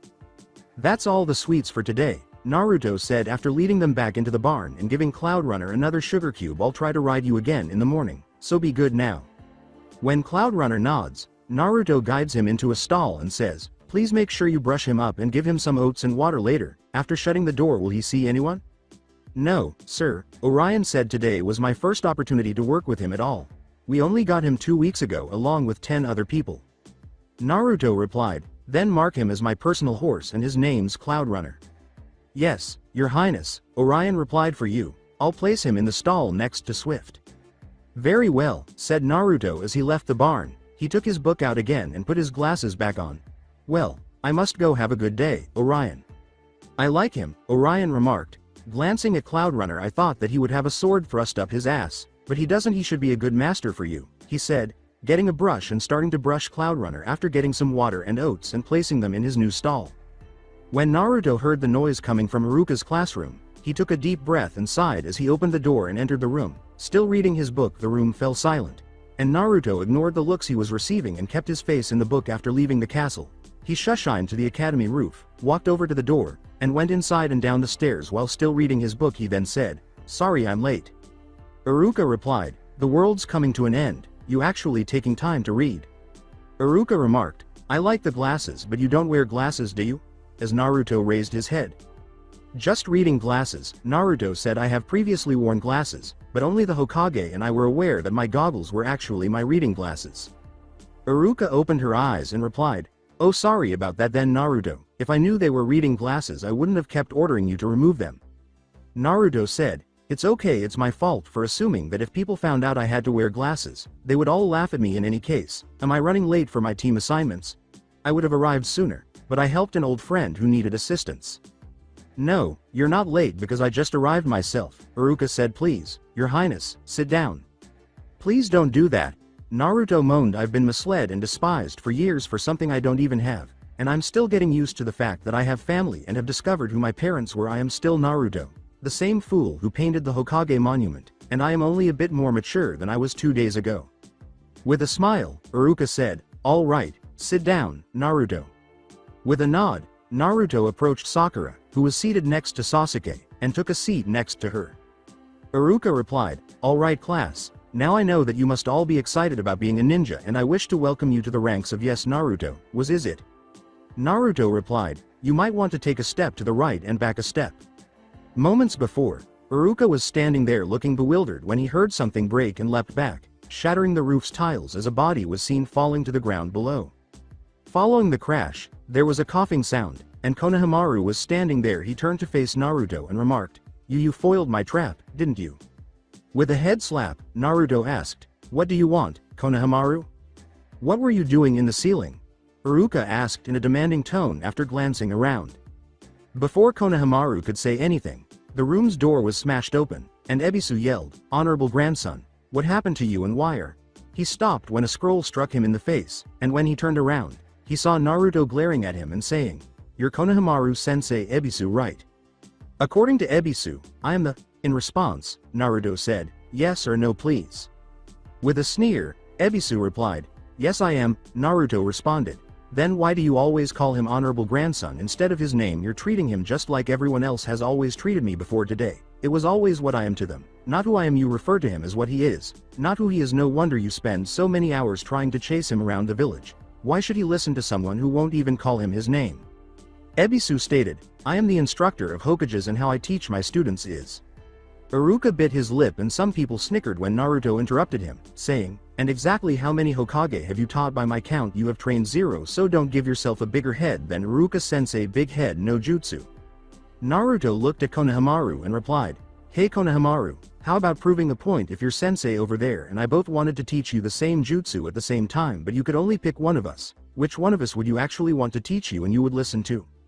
Ebisu said, "It doesn't matter what," as he was abruptly raised off the floor and into the ceiling, burying his head in the tiles before he fell back on the ground. Everyone was shocked, and Naruto turned to Sakura, who had placed both of her hands in front of her face to conceal the smile that only Naruto could see lingering on her lips. Konohamaru looked back and forth and opened his mouth.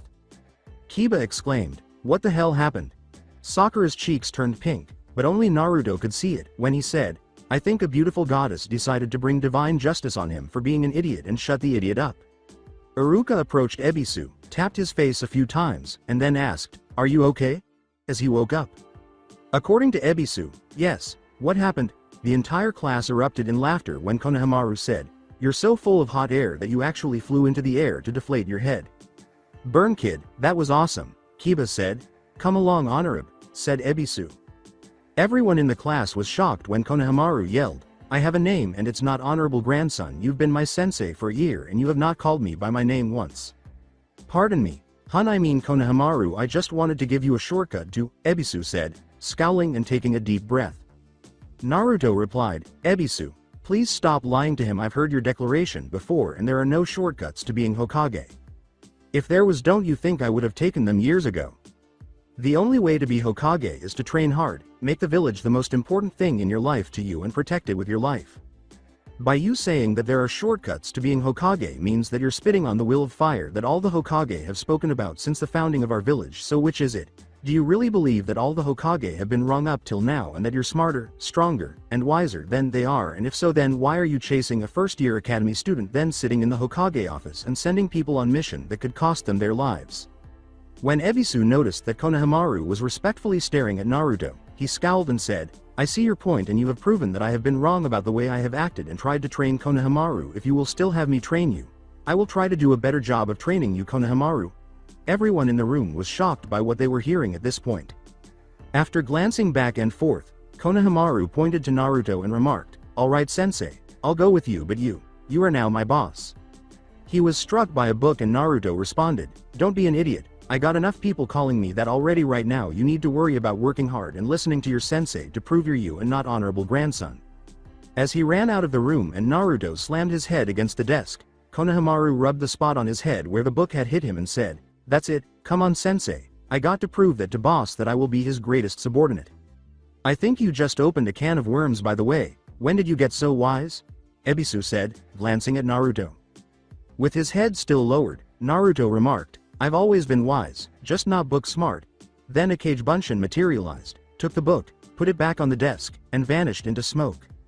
As he walked away, Ebisu remarked, "I guess I was wrong about you, Naruto-san."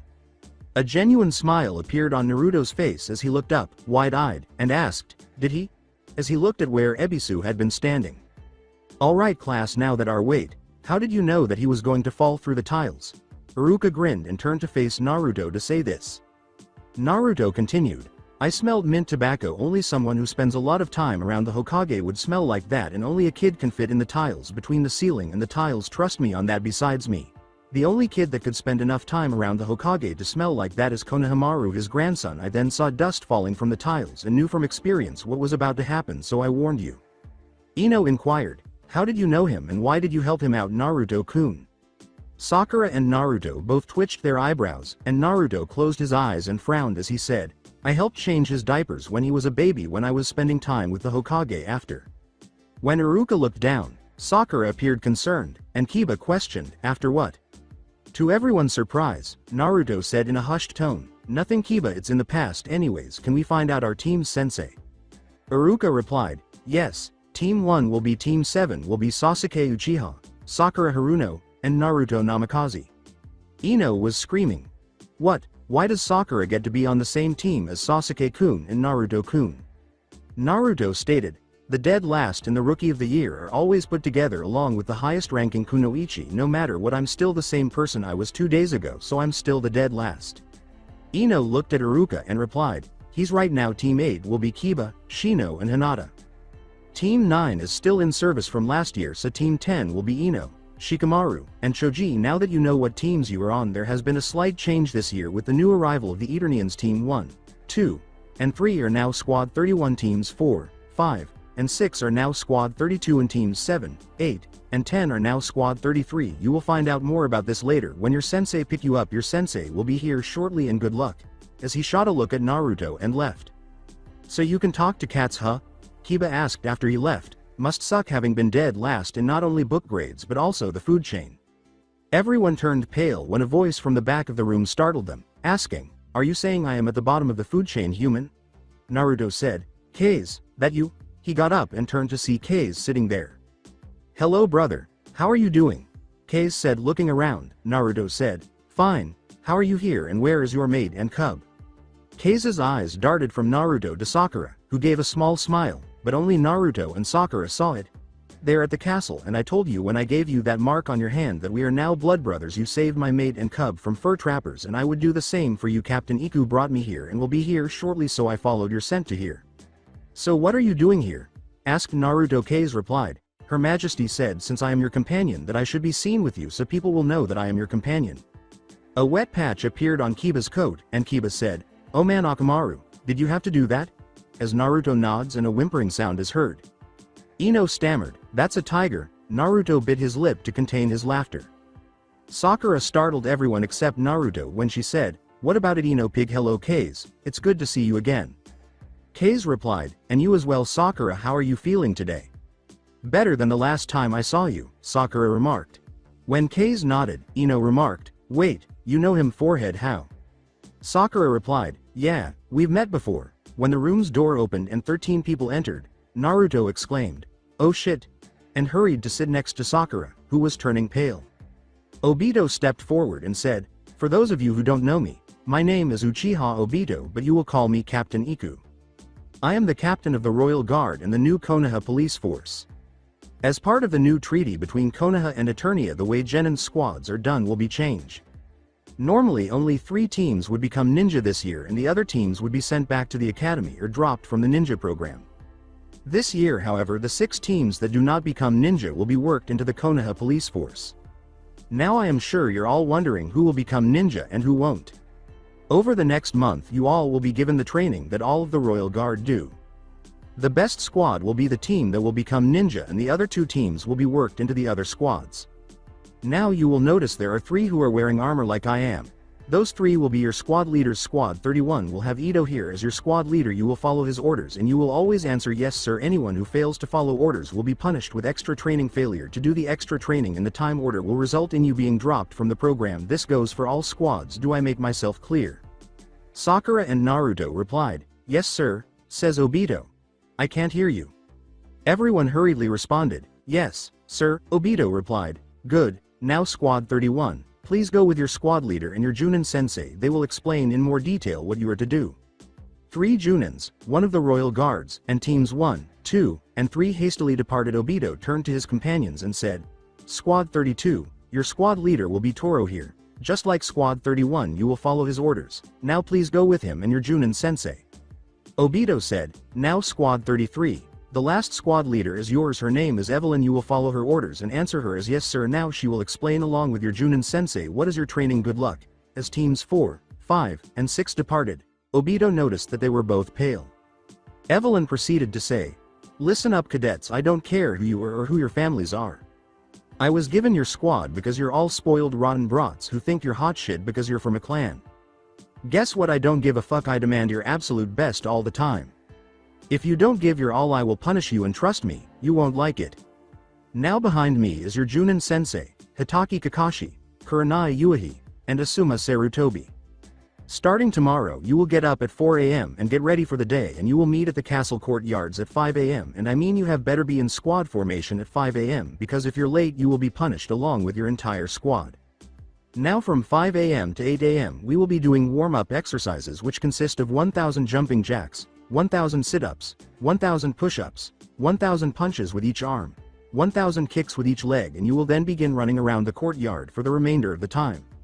All of the genins except for Sakura and Naruto went pale at this point.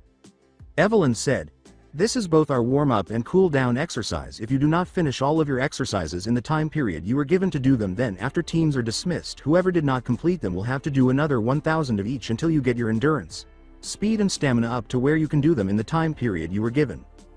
Now from 8 AM till 10 AM we will be working on chakra control, where you will have to walk up and down a tree, and when you get to the top of a tree using chakra you are to use one leg and kick the air above you, and when you get to the bottom of the tree you will punch the ground. This works to make you more flexible as well as make your knuckles and skin around them harder, so when you punch something it does more damage. You will do this switching back and forward until time is up. After that we will run around the village from 10 AM till 11 AM, and each day I expect at least an extra lap around the village to be added. Now at 11 AM you will have an hour lunch break, but at 12 o'clock you will meet back up in squad formation and we will patrol the village for 3 hours. At 3 o'clock we will have taijutsu training, where if you have a clan style of taijutsu you will work on it, and if you don't then you will work on the one either your Junin instructor teaches you or I teach you. We will do this until 4. Are you trying to kill us? Kiba asked. Evelyn said, "There is no talking aloud during duty hours unless it is directly related to duty, do you understand me?" As a lightning bolt struck the desk in front of him, causing him to tremble in terror. Everyone hurriedly replied, "Yes, sir." Evelyn replied, "Good. Now from 4 o'clock to 5 o'clock we will work on kenjutsu. If you have a preferred weapon besides kunais and shurikens, this is when you will train with it. If you don't have one, get one now. At 5 o'clock we will divide up into 3 teams and your Junin instructors will teach you either strategy, ninjutsu, or genjutsu until 7. At 7 we will do our cool-down exercises till you do the 1000 you are ordered to do, and if you have any punishment you will have to do them then. Once you do 1000 of each you are dismissed for the day. This is our training every 3 days. The second day will consist of the warm-up and cool-down exercise, and then taijutsu, ninjutsu, genjutsu, 3 hours each, as well as patrol of the village from 12 till 3. On the third day you will have kenjutsu, strategy, teamwork and chakra control, along with the patrol of the village from 12 till 3. "Question, sir," said Naruto. "Yes, cadet, what is it?" Evelyn asked.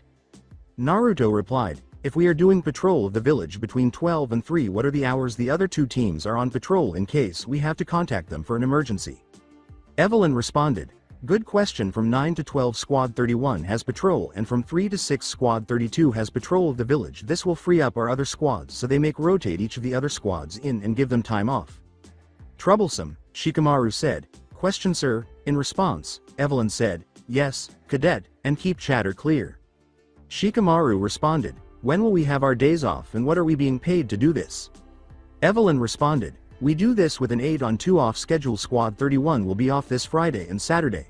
Squad 32 will be off this coming Sunday and Monday, and we will have Tuesday and Wednesday. As for what you are being paid, you are being paid a B rank mission pay at the end of your 8 days, but don't think that since you have those 2 days off you're free. Those 2 days off will have you doing missions for the village to work on your individual teamwork, 1 or 2 D rank missions a day.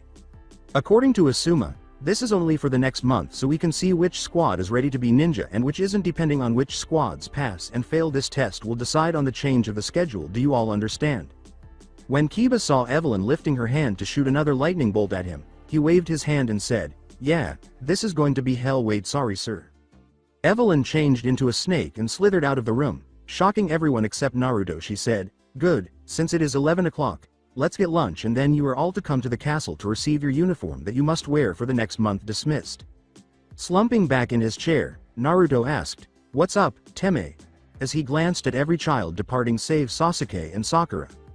Sasuke replied, "I think you understand what I've been going through."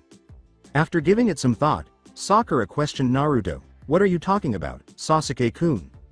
Naruto commented, the fact everyone treats him just as they treat me and Konohamaru, they see what he is and not who he is, am I right, Teme? Naruto and Sakura gaped as Sasuke nodded and remarked, yes, by the way, your cousin's tough.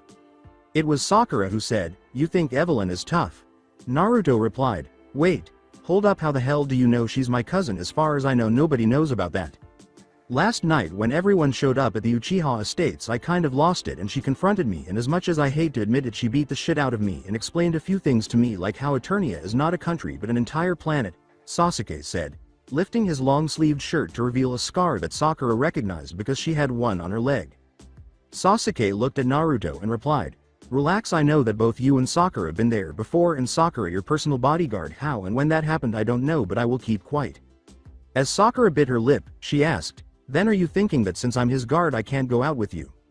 I don't know if I will ever like you as much as we are now. Well, I got to go get ready. I moved back into my family house near the castle Dobi. Sasuke shrugged and said, I know you're not together since you didn't attack Ino for calling Naruto-kun earlier. He then opened the window and leapt out. With a sigh, Naruto rubbed his face and uttered, what a day. Sakura replied, yeah, but wait until everyone learns what Evelyn is like, she's going to kill them. Naruto replied, probably your armor is still in your room, I saw it when I looked to see if you might be there. Then let's go eat at the castle and then get ready, Sakura said, nodding. Sakura vanished in a whirlpool of leaves as Naruto placed his hand on her shoulder. Sakura remarked, you're going to have to teach me that, as they entered Naruto's room at the castle. Naruto replied, sure, anyone from Squad 15 on up must know how to do it, so when I got moved to Squad 1 it was one of the first things I learned. After nodding, Sakura started to head for her room when Naruto said, Sakura. Sakura paused and glanced over her shoulder before responding, yeah. What do you want me to tell them if Ino or someone else asks me out? Naruto asked, biting his lip. After a few moments, Sakura said, I still can't say yes or no, I don't know why so, while lowering her gaze. Sakura said, well, we better get ready to eat and get dressed, as she went to her room and shut the bathroom door after Naruto said, I understand. The room was quiet for a while. As he closed his eyes, Naruto sagged on his bed and pondered, why can't you answer yes or no? Thought I know I love you and I would say yes in an instant, so why can't you? Even after we had sex you still can't answer it. Why can't I answer that simple question? Why am I so confused? Do I love Sasuke or do I love Naruto? She asked herself as she lay on her bed in her room, her eyes welling with tears. I gave myself to him and he made me feel like I was in heaven, but now I'm hurting him because I can't say I love him. What do I do? Following lunch, Sakura and Naruto, both wearing armor, entered the courtyard where some of the other squads had gathered. After a brief period of silence, Naruto remarked, so how bad is this actually going to be, Sakura? Sakura replied, for you and me, not too bad, for everyone else, a living hell. Naruto replied, oh, and here I thought I was going to be bored. Well, it's almost time, let's get ready. Sakura laughed and asked, by the way, where is Kase and his family? Naruto stated, there's a cave on the east side of the castle that Cringer, my grandfather's tiger, lived in. They moved into it, and like our rooms they have a magic tray portal as well so they can get food, though I think they are still going to hunt when they can. Sakura nods, and Kiba asks snobbishly, who are you? As they make their way to where the other genins were congregating. Naruto replied, chill dog, breath at me and Sakura. I already had my armor and Sakura got here earlier and I was able to get hers. After glancing at the armor, Kiba remarked, we have to wear that, I don't like it. As the three Junin approached the group, Evelyn emerged behind Kiba and remarked, tough kitties, you're not here to like it, you're here to train, now get into 3 rows, sensei also. Evelyn clapped her hands together as everyone began to form rows. An armored figure approached with a machine that emitted a red beam and scanned each person. Asuma questioned, what is that? Before leaving, the man who was holding the machine showed Evelyn the scans and explained, it's a scanner, it measures your height, weight, build, arms and leg length along with your elemental affinities so we can make armor that will fit you. It will be ready in 10 minutes. Everyone was taken aback by this, and they turned to stare at Sakura. Naruto and Ino exclaimed, 10 minutes, how is that possible? Everyone turned to stare at Evelyn as she sighed and said, magic. I don't think I heard you right, but did you say magic? Kurenai said, blinking. The 9 rookie genins and the Junins were lifted off the ground and launched 4 feet into the air, causing the majority of them to scream, after Evelyn raised her hands and commanded, power of gravity and weight, make these people levitate. Sakura clasped her hands together and started muttering to herself before she and the others collapsed to the ground. When Evelyn glanced at Sakura and gave her a slight nod, Ino glared at her and exclaimed, "What the hell was that?" Evelyn continued, "On Eternia, before we ever learned to use chakra, people learned to use magic. Not everyone can use magic. In fact, it wasn't for 200 years before we learned exactly who could use magic and who couldn't. Eternia is considered a magical kingdom along with Etheria because both are a combination of technology and magic. There are those here in this group who can use magic. In fact, there are 5 here who can use magic in your group besides me, shocking everyone in Konoha," says Naruto. "5 of us, who?" Evelyn replied. "Well, if I remember your names right from the files I was given, then Choji, Hinata, Sakura, Kurenai, and you." Kurenai asked, "How do you know that we can use magic and how do we do it?" as all of the Konoha ninjas appeared stunned. Evelyn continued, "Your elemental affinities Sakura, Choji, Hinata and you Kurenai all have water affinities as your primary element, and Naruto has water as a secondary element with wind as his primary. Water is also called the spark of life because without water life dies. Anyone with a water affinity can use magic. The stronger your affinity to water, the stronger you are with magic. However, the stronger your secondary element is, the weaker magic gets. That is why Sakura here has the strongest affinity to magic, while Naruto has the weakest. Hinata is second strongest with Kurenai third and Choji fourth." "So you're saying that I can't use magic?" asked Naruto. Evelyn replied, "No, that's not what I am saying. In fact, if your father and grandfather did not have such strong wind affinities, then odds are you would be stronger in magic than me, since your mother, grandmother, and great-grandmother were all powerful sorceresses. In fact, that's kind of strange. All the men down your line had powerful wind affinities and married women with strong water affinities. Strange. I wonder why Dad was a water instead of a wind then," as she placed her hand over her mouth. Ino responded, "Wait, are you saying you're related to Naruto-kun?" Evelyn replied, "Oh yeah. I guess you wouldn't know. Hell, most people didn't know about my family line until recently. Anyways, I am Princess Evelyn, daughter of Prince Keldor, who was the brother to King Randor, the father of King Adam, who was the father of Prince Minato, who was the father of Prince Naruto, so that makes me Naruto third cousin." Kakashi responded, "Wait, if what his cousin, then why is it he's next in line for the throne instead of you?" Evelyn replied, "Because Eternia and Etheria are sister kingdoms and Naruto is the next in line for the throne of Eternia, and Queen Adora has offered the throne of Etheria to me, since if I tried to take the throne of Eternia it could lead to a civil war with those who believe Naruto should be king and those who feel I should be," allowing everyone to contemplate her words. As the previous departing individual returned with multiple boxes bearing the names of the Genin and Junin, Evelyn exclaimed, "Ah, here we go." Adora then said, "Slip those on over your cloths." Evelyn watched the other teams as they started dressing, and after they had finished donning the armor, she turned and said, "Now, everyone I said would be able to use magic, except Naruto. Please step forward." Naruto questioned, "Why not me? I don't want special treatment, as the 4 did." "Shut up before I kick your ass," Evelyn said, giving him a fierce look. "You're not receiving preferential treatment. You simply won't be able to learn what I'm going to show the other 4 because your wind element transformation is actually the only spell I believe you could learn." As Ino put it, "Do you mean henge?" When Ino flinched, Evelyn turned to glare at her and said, "No, I mean an actual transformation. Be quiet and wait in line while I quickly teach these 4 things next. I want each of you to place your hands close to your temples and visualize yourself. Once you have that mental image, I want you to visualize a white light flowing from your head to your feet. Think the word refresh, and your body will feel refreshed wherever the light touches." After Sakura, who was already proficient at it, shocked everyone around her by being covered in a white light, Evelyn remarked, "Good Sakura, I would have expected that from you." When they were done, Evelyn said, "Magic is like chakra, the more you use it the more you have, but at your current skill level you won't be able to use that spell more than once a day, so don't use it unless you're running low on energy and are tired and need to keep going." Soon after, Hinata, Kurenai, and Choji were all covered in the light as well. "Naruto, you can participate in this spell as I have another one for you to learn. The transformation spell is what it is." Evelyn said, "Now, I want you to think to yourself, what animal are you most like?" As Naruto approached the group, "I changed into a snake back at the academy because I am more like one than any other animal. Like a snake, I strike to kill because I am swift and lethal." Have you all been able to visualize the animal that most resembles you? When she noticed that everyone was nodding, she said, "Good. Now imagine yourself like you do to refresh yourself, or you are getting ready to henge, and then imagine yourself changing into that animal form while thinking the word transform." Covered in smoke and looking like a fox, Naruto uttered, "Wait, if that is all the transformation spell is, then I've been doing that for years now when I henge." Kurenai blushed and stood there, and Evelyn said, "What's wrong, Kurenai? Why are you not doing the spell?" Sakura quickly turned into a falcon and was covered in smoke. which caused Evelyn to frown. Hinata then changed into a swan, and Choji into a butterfly. Kurenai sighed as she noticed that everyone was staring at her. She was covered in smoke, and when it cleared, Kiba and Kakashi both started laughing.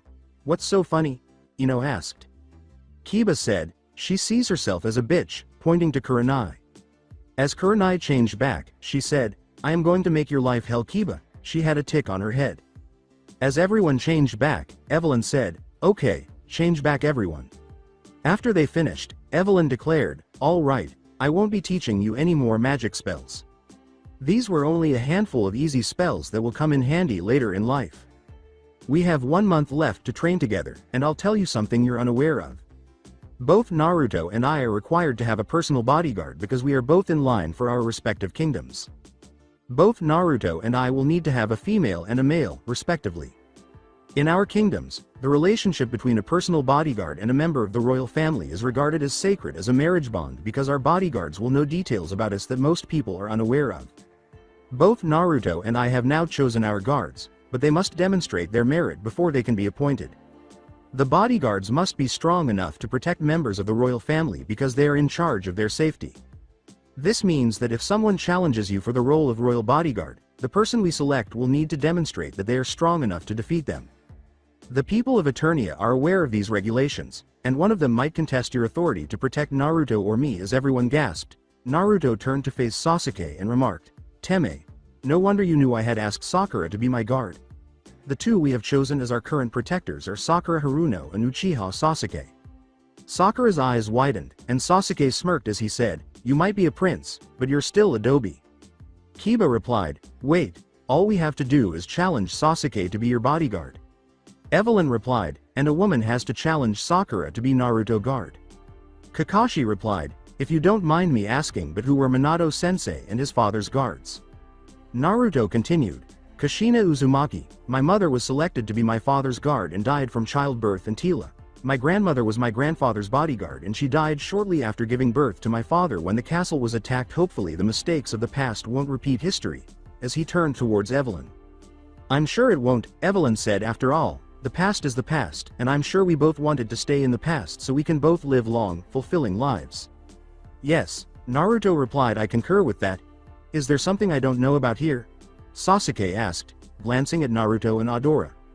Sakura remarked, "When the castle was attacked, Lady Tila, Prince Keldor, and King Adam perished side by side. For those who knew them, it was a depressing day. For example, Naruto, Evelyn's father, passed away before she was born, so she never met him." After noticing Evelyn nod, Sasuke remarked, "Ah, how do you know that Sakura though?" Sakura stated, "I have a photographic memory when it comes to reading things, and I read a couple of books on the history of Eternia to help Naruto understand his people better last night." Ino inquired, "Are we done here, because it seems the four of you are just chatting?" "Actually, I am judging you all right now to see how long you can stand at attention and remain silent while observing what is going on for information that might be useful later," Evelyn said with a sly smile. "You would have to keep quiet and listen to the conversation in order to gather information that might later be helpful to you or your village if you were assigned to protect a client in a trade dispute as part of a diplomatic mission." Shocking some of the genins, you, Ino and Kiba, are both failing this task so far, but the hour is up, so my test is over. "Wait," Kiba said, "this was all a test?" "Yes," Evelyn replied, "there is more to being a ninja and a member of the royal guard than just fighting. You must also possess diplomatic intelligence, because you could mutter something under your breath, such as calling someone who is speaking an idiot, and assume that no one will hear you. This could lead to both countries declaring war on your village for insulting them. If you don't believe me, ask your sensei." According to Asuma, "She's right. When I was a fire temple guard, I witnessed this circumstance. Unless instructed otherwise, you must remain vigilant while also treating your boss and their visitor with dignity." Adora remarked, "All parties are now in squad formation," as Kiba scowled. "It's time to give you all a test of what to expect tomorrow since my test is over. I won't be a babysitter and tell you what warm-up and cool-down exercises to perform. You will not like it if I make you remember if you are unable to. You will now run around the courtyard for 2 hours after performing 1,000 jumping jacks, sit-ups, push-ups, squats, punches, and kicks with each arm and leg. You can leave as soon as you're finished, but know that I'm keeping an eye on you all, and if you don't complete the 1,000 or skip any of the training, you'll have to complete the 2,000 tomorrow. Even if you only miss one, make sure to bring extra just in case. Start, she said, lowering herself forward and starting to perform push-ups. Sakura and Naruto soon followed suit, prior to switching to squats and then sit-ups to avoid overtaxing one muscle group, while some genins experimented with different exercise routines. Ino was breathing heavily after an hour, and she questioned, "How the hell are you still going, Sakura?" Sakura and Naruto were still keeping up with Evelyn. "Very cadet," Evelyn said. "It's not social hour, leave it at home if it has nothing to do with the mission," she said as she returned to training. Ultimately, Evelyn, Naruto, and Sakura were the only ones who did not moan in agony. "Ah, come on, wimps, it wasn't that hard of training," Evelyn said as Kakashi lay on his back staring at the sky and Asuma rubbed his back while Kurenai rubbed her stomach. Sasuke turned to her and said, "I hate you. I despise you. I want to stab your heart out and piss on it. Are you sure you're not related to my brother?" While laughing, Evelyn remarked, "Ah, poor Sasuke-chan. Want me to kiss it and make the pain go away?" Evelyn rubbed her hands under Sasuke's chin and pretended to kiss him before kneeing him in the stomach and striking him in the back of the head, saying, "Don't get soft on me, Uchiha." Sasuke glared at her, as did Sakura and Ino. "I refuse to use a pussy as a bodyguard. I will make your lives miserable if you don't arrive here at 5 a.m. prepared to go in your armor." "Dismissed," she said, turning to leave.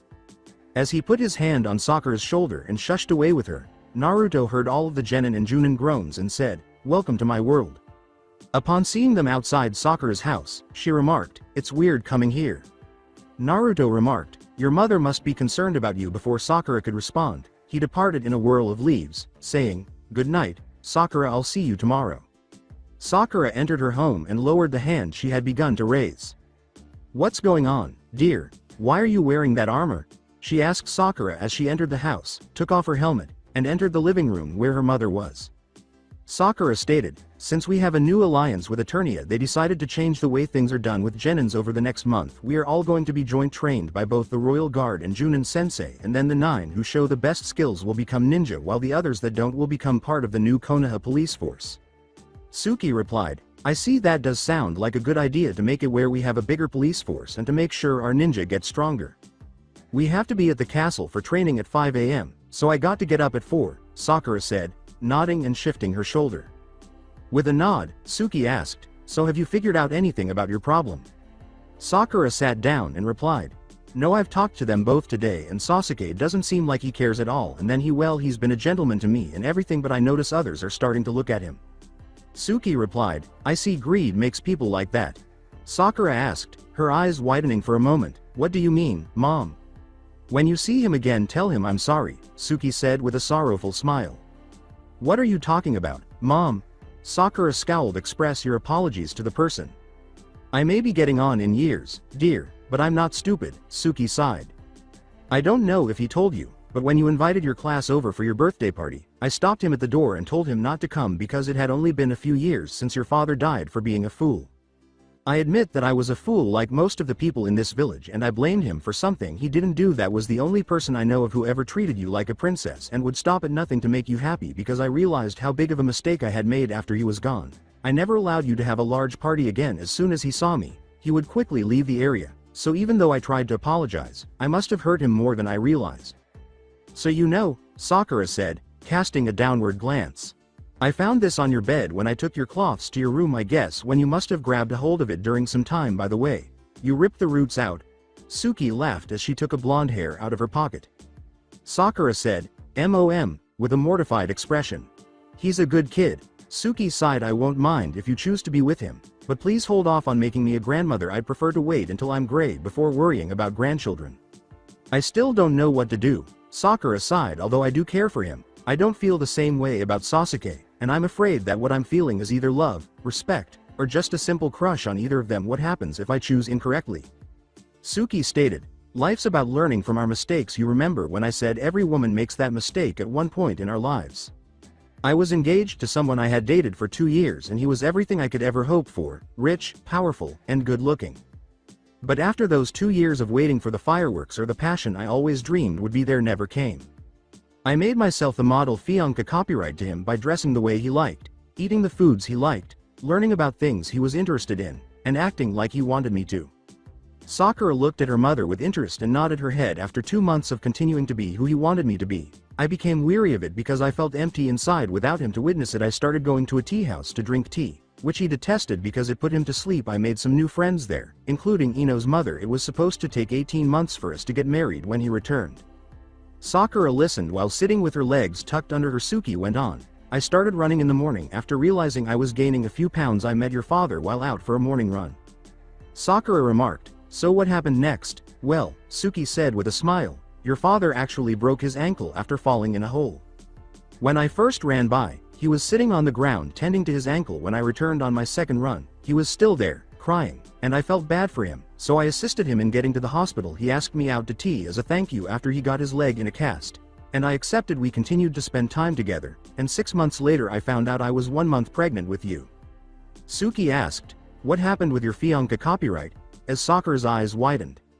Well, as luck would have it, I made the right choice. Suki said his 18-month job ended up lasting 8 years. The final card he sent me the week I discovered I was expecting a child asked me to send him a box of cigarettes because the temple he was protecting didn't have any. Sakura's eyes widened and she blinked repeatedly before saying, you were engaged to Asuma Sarutobi. Blinking, Suki questioned, how did you know that, dear? He's one of the Junins who are working with my squad, Sakura said, biting her lip before bursting into laughter. I had to guard the fire temple, he said. Suki replied, you got that lazy ass as one of your sensei. Sakura replied, well, he's more of a consultant since Evelyn is mostly running things and she's a slave driver. I can't believe we have girls talking about boys. It seems so unreal, Suki said with a smile. I know, but you said you chose. How did you choose? Sakura said with a gentle smile. I thought about who I was with, both men, and I imagined what it would be like in 10 years with them, Suki said, closing her eyes. With Asuma, I saw myself staying at home cleaning the house and doing laundry while waiting for him to return from a mission. After that, I watched him play Go and smoke while I brought him a drink and kept quiet until he asked for something. With your father I saw myself laughing, taking walks, recalling small stories about our childhood activities, and attempting to apprehend our kids who would be running around getting into mischief, she said, shedding a tear. After giving it some thought, Sakura remarked, it sounds like Sasuke and Naruto. Sometimes Sasuke acts so aloof and seems only interested in growing stronger, in Naruto. Oh, where do I start? He's a contradiction in disguise. Even though he is intelligent, he acts like a fool. He has two smiles. One that he displays to everyone by closing his eyes to hide his true emotions, and another that is smaller but still gives you a chill. There is simply no appropriate way to describe him. He is calm but hyper, rough but smooth. Sakura looked at Suki, who giggled, grabbing her attention. What? Sakura asked. Suki replied, you spoke 2 sentences about Sasuke and yet you don't even have the words to describe Naruto even after you talked for over 5 minutes about him. With a flush, Sakura asked, what should I do, Mom? That is something you and only you can answer. Dear, dinner is in the oven, said Suki, shaking her head. Eating and going to bed are necessary if you have to wake up early. As she rose and walked away, she said, good night, dear. Naruto heard someone approaching him the following day, and when he stepped out into the courtyard, some of the others were already there. He turned to see a person in armor saying, hello Naruto-kun. Good morning, Ino, Naruto said. How are you? Ino replied, a little sore but other than that fine. That's good, Naruto said. Naruto questioned, is there something wrong, Ino? As Ino shuffled her feet. Ino responded with, I was wondering if you're seeing anyone. Inside his armor, Naruto scowled and thought back to Sakura's words from the previous day, asking, why? My family specializes in information gathering, Ino said, shuffling her feet. I've come to the realization that I misunderstood you when I was gathering information about you. I'm not sure if this was my fault or what, but I don't like to be wrong, so I was wondering if you wouldn't mind hanging out with me outside of team practices and training so I could learn a little more about you. Naruto blinked and remarked, that's unexpected. When you discovered that I was a prince, I feared you were merely attempting to act selfishly and greedily. We're both mistaken, I suppose. Well, how about Tuesday at around 4 o'clock? Round of training 5. We can talk to get to know one another over a picnic lunch. All right, I'll bring the lunch, Ino said. Thanks, said Naruto. We had better prepare for training, I suppose. At that moment, an armored figure rushed up to Naruto, stopped next to him, and greeted him with the words, morning Naruto. Morning Sakura, how did you know it was me? Asked Naruto. A scratch on his armor was indicated by Sakura, who remarked, I put that there so I could tell it was you. Ino said, morning forehead, as Naruto nodded. Sakura said, morning pig, what's up, blinking and turning to face Ino. Oh, Ino said, grabbing Naruto's arm, just asking Naruto-kun on a date. Sakura scowled as her eyes widened and she questioned, and? Ino stated she wants to learn more about me. Naruto said on Tuesday, we're going to have a picnic lunch so we can chat. Sakura, I didn't forget anything that was scheduled. He rubbed his head and said, I don't have any plans with anyone else, do I? Sakura replied, no, I suppose not. In addition, my mother wanted me to apologize to you for that one incident. You're aware of it, immediately following my father's passing. Yes, said Naruto, I recall, he said, gazing up at the sky. Ino inquired, why did you ask Sakura about if you had plans? Naruto stated, with everything else that is going on it's hard for me to remember important meetings. With a nod, Ino said, well, we'd better prepare. She glanced at Sakura and then walked back in line, saying, it's almost time to start. You're not angry, are you? Naruto asked, turning to face Sakura. No, I told you I couldn't tell you yesterday and I shouldn't string you along and use you as a backup, Sakura said, biting her lip and inhaling deeply as she approached and joined Naruto in line. She said, Evelyn is coming, so let's get ready. I couldn't tell you yesterday, but I could tell you today, but I guess I was too late, Sakura thought as they started their training. If you don't treat him properly, pig, I'll make you into a roasted boar. The Konoha Genin's next few days passed quickly, and during that time, Evelyn demonstrated why you should avoid upsetting her. Rewind. After finishing his warm-up exercises, Kakashi was reading his book while he waited for the others to finish. The book was knocked out of his hands by a lightning strike and flew across the field. The book started to spin before exploding into flames, and then it was engulfed by a black void with tiny starlights in the background. Kakashi followed the lightning back to Evelyn, who had her hand up and said, Bringer of darkness and night, make that book be gone from my sight. After glancing at the location of the book, Kakashi turned to face Evelyn and asked, why did you attack my book? Evelyn stated, we continue to train until everyone finishes their warm-ups. There is no downtime unless permission is given. Also, I don't like perverts. Kakashi took out another copy of his book and said, whatever. Smirking, Evelyn uttered, Bringer of darkness and night, make his penis. After defeating Iwa, Kakashi used a magic trick to appear on the ground performing push-ups, and his book vanished more quickly than Minato. Evelyn asked, does anyone else want to make me angry? After glancing at the other people, who appeared shocked. Together, they all said, no sir. Evelyn chuckled malevolently as everyone accelerated once more. Put an end to the flashback. Adora, Bo, Rin, Obito, and multiple guard squads returned to Eternia during that period, leaving only the bare minimum to guard the castle and provide village security. Adora responded, there are some minor issues with bringing the castle here that we have to deal with, nothing to worry about, when Naruto questioned why.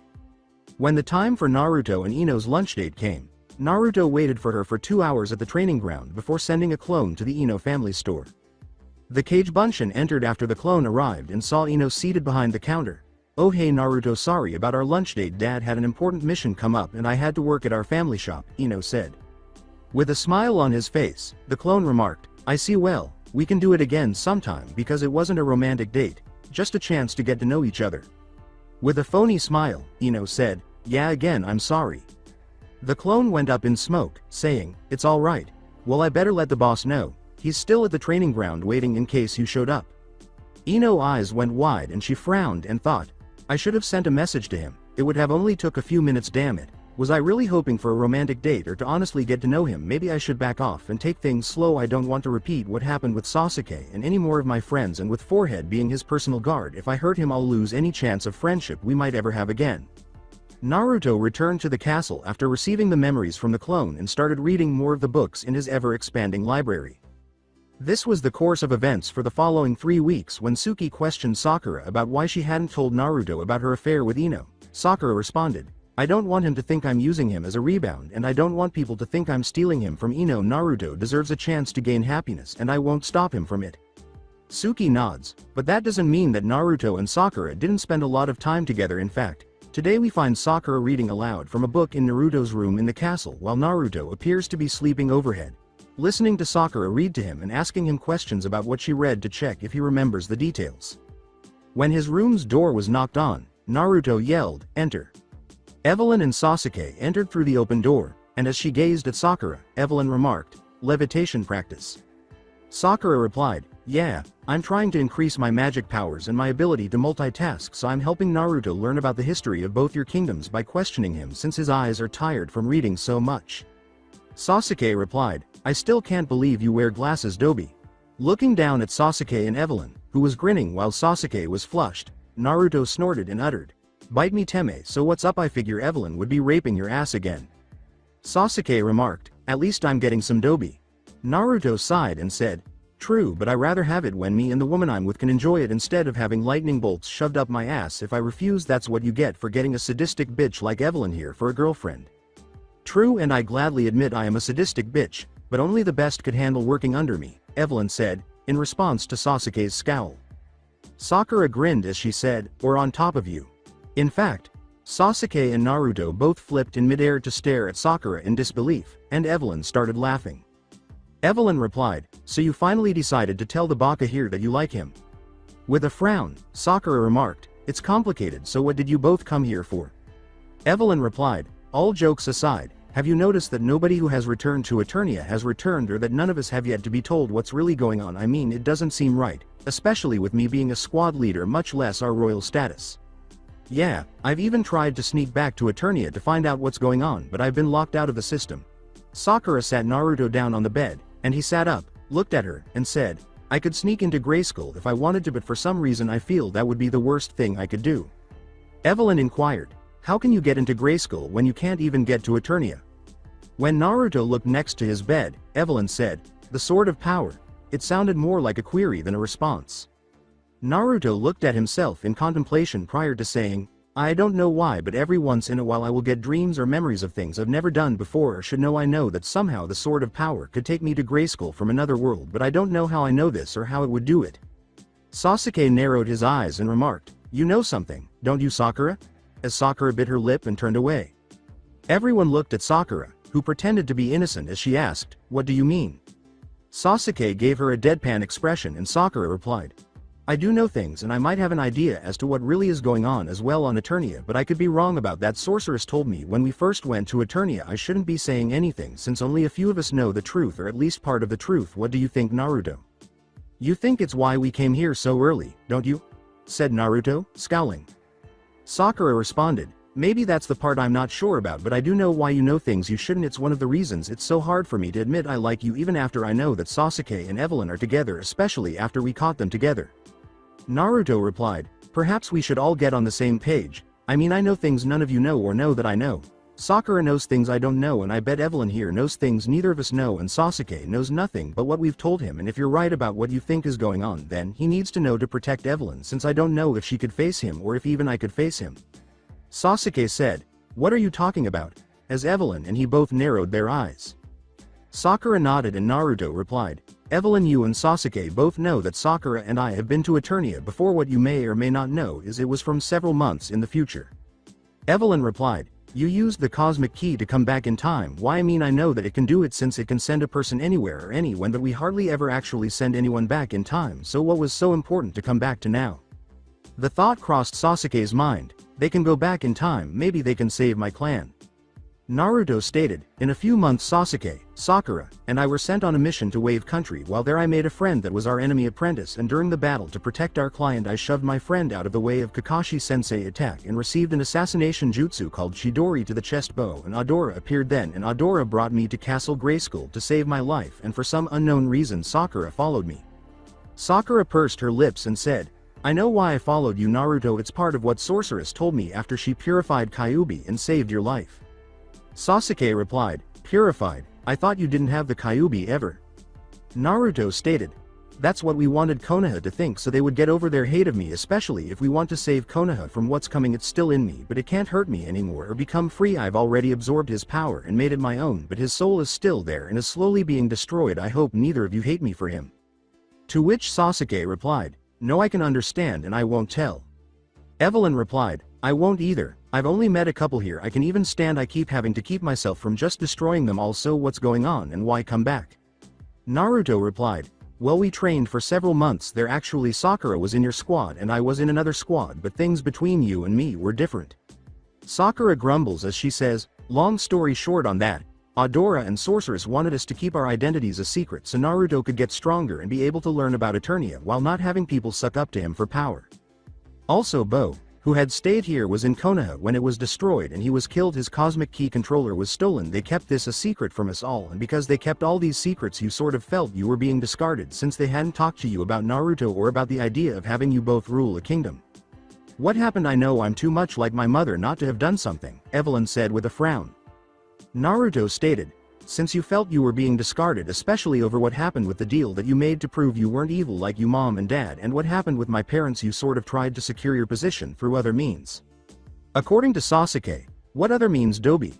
Sakura stated, she sort of tried a subtle approach that I kept getting in the way of accidentally, and finally she snapped and offered Naruto a choice: give her what she wanted to secure her position as the next queen, or she would have several beast masters kill me. It was during this time Naruto learned Kyuubi hadn't been destroyed but purified and well. Naruto continued, I basically gave the you from then a new hole to breathe out of as I shoved my hand through your stomach and out your back before taking off to where Sakura was several miles away. When I got there I slaughtered nearly a dozen beast master. When Evelyn scowled, Sasuke retorted, and you say she's bad? According to Evelyn, so after that what happened? Naruto replied, well, K's protected Sakura for me while I killed those beast master, and then I passed out from exhaustion and injury, and after a day of rest where Sakura and I rested at K's den, we woke up here and learned the entire truth that they were keeping you and me from knowing because they had lessons they wanted us both to learn before we were ready to take over. That was another reason they hadn't talked to us about who would rule and who wouldn't. That caused the problems between you and me, which is why when the 9 of us came back in time they told you about me and the idea to have you rule one kingdom while I rule the other once we are both ready, since it's been too hard for Adora to rule both. Naruto said, we believe Konoha was destroyed by and Bo was killed by, following a few minutes of silence. Evelyn turned her head so quickly that it was a blur when Sakura said, Skeletor. She then let out a little key and demanded, what did you say? Sakura puckered up and said, the day that Adam, Skeletor and Tila were killed, Tila using the last of her magical powers while holding the Sword of Power which magnified her magical powers cast a spell where her and Adam would be reincarnated together. Skeletor, who was still impaled on the sword, was reincarnated as well. After giving her a startled look, Naruto remarked, I thought you said Skeletor was the one who cast the spell. Sakura stated, with what happened the day before we came back I couldn't bring myself to tell you the truth, or at least the truth the sorceress told me, and you think that all the feelings you and I had were because of some stupid spell. It's why I've been so reluctant to admit my feelings for you, because I wanted to make sure that I loved you and not that Tila love for Adam. Leading Naruto to sigh. Evelyn replied, then you're Tila reincarnation and Naruto is Adam's. That's how he knows so much about the Sword of Power and why he has these memories. Sakura replied, sort of, but not exactly. If it wasn't for Kyuubi then you would be right, but because of the sealing of Kyuubi it changed how the spell reacted to both Naruto and I, and it may or may not had the same effect on Skeletor when he is reincarnated. I'm still so confused about this all, but I do know before we are 18 years old, most likely 16, Kyuubi, Adam and Naruto are going to merge together to make one new person, and Tila and I will make a new person, at least that's what I think I know. Evelyn sighed and replied, so you think what really is going on is that my father has been reincarnated and has returned and is on Eternia now? Evelyn turned to Naruto after Sakura nodded, saying, get us to Eternia, I want answers, and a canary is going to sing or I'm going to rip her throat out. When they turned and saw the sorceress, who was badly hurt with burns all over her body and her left arm hanging limp by her side, a voice said, that won't be necessary. All 4 of them were shocked. With concern, Naruto asked, what happened?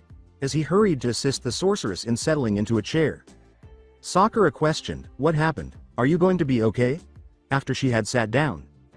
Naruto, Sakura, and Evelyn all went wide-eyed when the sorceress shook her head and said, I'm dying. The spell keeping me alive has been destroyed, as has Grayskull. How? Evelyn inquired. Sorceress said, your fears of what's really happening are only the tip of the iceberg. One of the problems with time travel is that there can only be one person at a time in a time period. When we all came back, since we replaced our other selves. After we left we all assumed the timeline we came from would end. The one who stole Bow Controller came to Eternia with his army and Skeletor's reincarnation was with him. They attacked Eternia and found the Evelyn from then who sided with them and was their key in taking over the castle Grayskull from then that was defenseless since I had come back as well. The you from then found a recording of me explaining to Sakura about the truth, as did Skeletor's reincarnation. I don't know how long they were there, but Skeletor killed you, Evelyn, and then he came back in time to here to stop the only ones who could stop him along with a massive army. Adora, Bo, Iku, Rin, they're all dead along with most of the royal army now, and Eternia is in ruins. Evelyn asked, why did he kill the future me, and how do you know that? Because everyone in the room was too shocked to even consider this. The sorceress stated, because he showed us what he did to you from then. He somehow resurrected Minato and Kushina as well as your mother, and I can't even bring myself to speak about it, while weeping. With a sigh, Evelyn expressed, so what now? What should we do? I mean, there's got to be a way to stop this. According to the sorceress, there is Naruto is the only hope we have. Bewildered, Naruto uttered, me, but why me? The sorceress stated, because you're the key. As long as Skeletor reincarnation lives, then there can be no peace. You have to go back to where it all begins. You're going to have to start from right before we sent you to before, but this time Eternia can't come and help you. You must find and defeat Skeletor once and for all. Without mine or Eternian's help you will have to take the Sword of Power, because it will call for your hand and I will look for you, and once I find you history will repeat itself and the universe will be doomed. Sakura replied, not alone, he's not. If he's going back, then so am I. Evelyn replied, as am I don't care if it's my father's reincarnation or my father's himself. I won't allow my people to suffer under his hands. I won't let everything I fought and sacrificed for be taken away because of one man's thirst for power or vengeance. After she said that, Sasuke said, of course I'm going. Somebody got to watch all of your backs, and both Naruto and Sakura turned to face him. Naruto replied, it's not that. I just find the irony of her last statement. One to remember, before you met her you were an avenger, someone who thirst for power and would do anything to get it. Sasuke stated, I still want to kill my brother, but I was showed that I could do it easier with help. Evelyn replied, and the fact I promised to turn your balls into light bulbs if you didn't change your ways had nothing to do with it. When a cough was heard, everyone turned to face the sorceress, who now seemed to be 20 years old, and she said, listen, if you do this then there is no way back. You may not even be able to return to Eternia. Evelyn, you can't go. You would wake up on Eternia, wherever your other self is at the moment you go back to, and you can't come here because it could cause history to repeat, since you would have to tell others why you come here. Evelyn sighed and replied, that means that Kase and the other two tigers can't go back either, meaning Naruto loses his companion.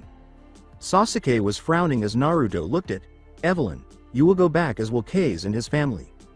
I am trusting you to take care of them for me until I come to Eternia. I remember hearing something about the Chunin exams mentioned about the time when Konoha was destroyed. I'll contact the sorceress then and have her contact the other masters of the universe and bring them here for the exams. Use it as our cover to get them in the village, and hopefully by then we can have a lead on who Skeletor reincarnation is and who he has working with him.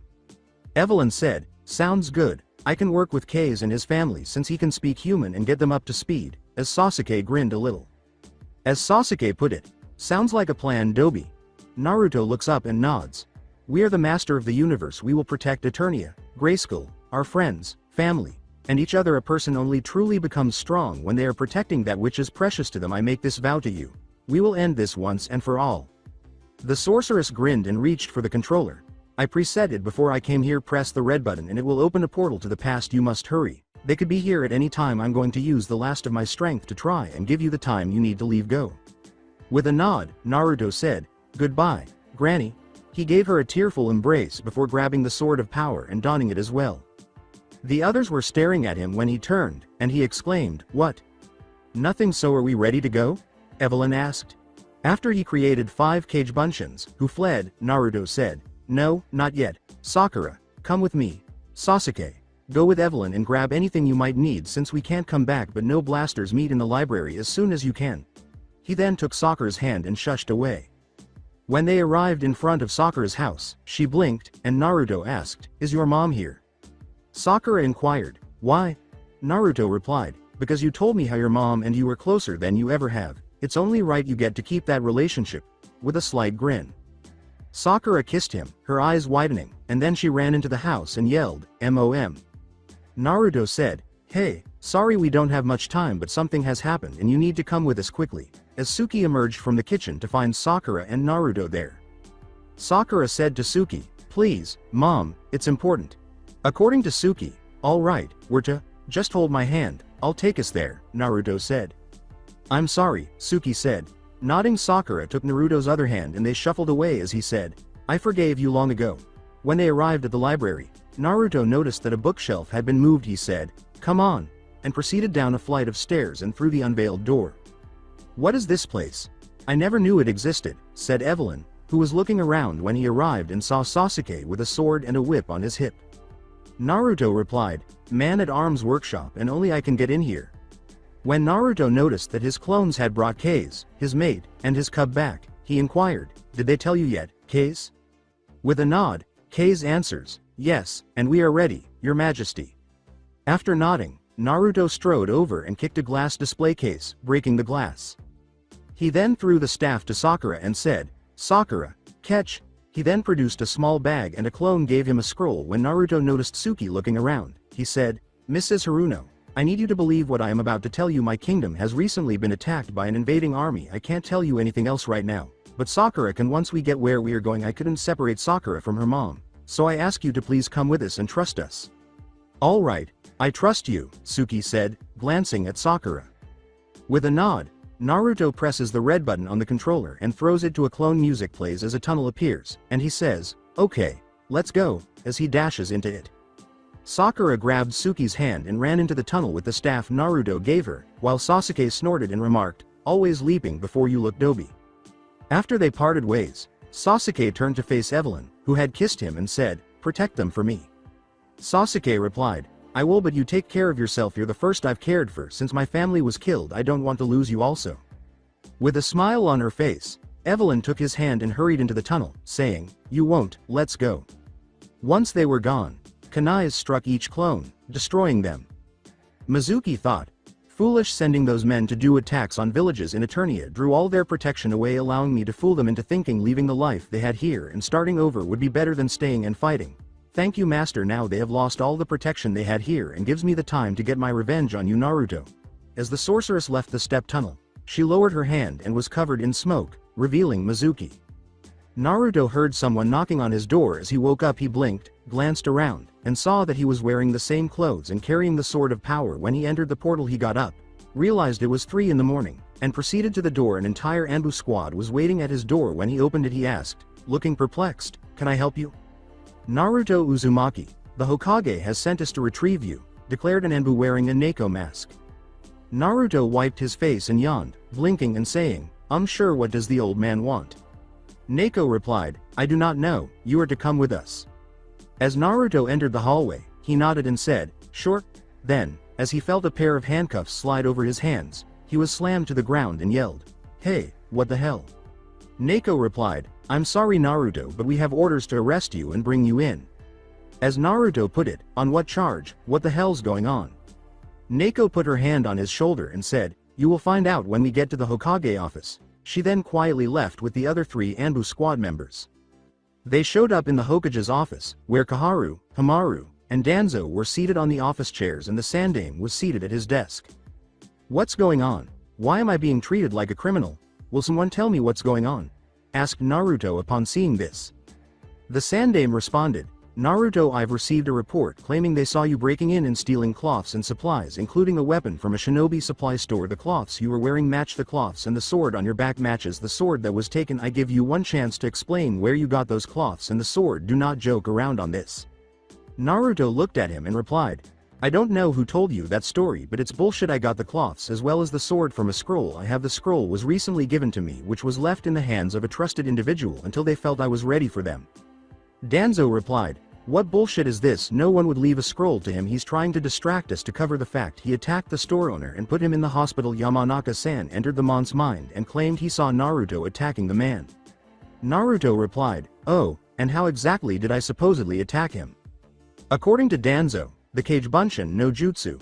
As the Sandaime and the other individuals in the rooms without the Anbu gaped, Naruto scowled and remarked, "I guess someone's been spying on my training to frame me. I hope they didn't see me using Dad's jutsu." "What do you mean, Naruto?" the Sandaime inquired. As he powered down the Rasengan and stepped back, Naruto said, "I don't know who used a henge to impersonate me, but why should I steal them when I have nearly $40,000 in gold as well to pay for my cloths and weapons? The scroll I mentioned along with these cloths and sword had a trunk with a blood seal that my father, Minato Namikaze, and his wife Kushina Uzumaki put several items in, including the instructions on this jutsu and the Kagebunshin no Jutsu." As the elders looked at one another, the Sandaime scowled and asked, "Can you show us that golden trunk?" Naruto nods, takes out a scroll, opens it, and then the trunk his Kagebunshin got for him at the castle while he was picking up Sakura's mother emerges. When he opened the trunk, he bit his thumb, moved a few things, and took out another scroll. When he opened one of the bags, he reached inside and withdrew his hand, and everyone watched as gold dust fell back into the bag. After he had placed all the gold in the bag, he quickly sealed the bags in a scroll, closed the trunk, and sealed it again in a scroll before the scroll vanished in a puff of smoke into a seal Naruto had on his arm. Naruto replied, "Now do you believe me? Like I said, I don't know who it was that was impersonating me, but I would have Kiba mom or someone go to the scene of the crime and find who sent it is, because if they saw me using Cage Bunshin, then what else might they have saw me using? It could be one of my father's enemies. What would happen if they saw me practicing the Hiraishin and wanted to see me arrested or killed to keep another yellow flash from rising for our village while they took the secret to their village, unless of course they were not from another village, which means you have a shinobi who can use the Cage Bunshin no jutsu, meaning a chunin at least, who is attacking merchants and impersonating a Konoha civilian for some reason. So that's it for today. I hope you guys enjoyed it. Don't forget to like, share and subscribe to the channel for more awesome stories like this. Thank you. See you all in my next video.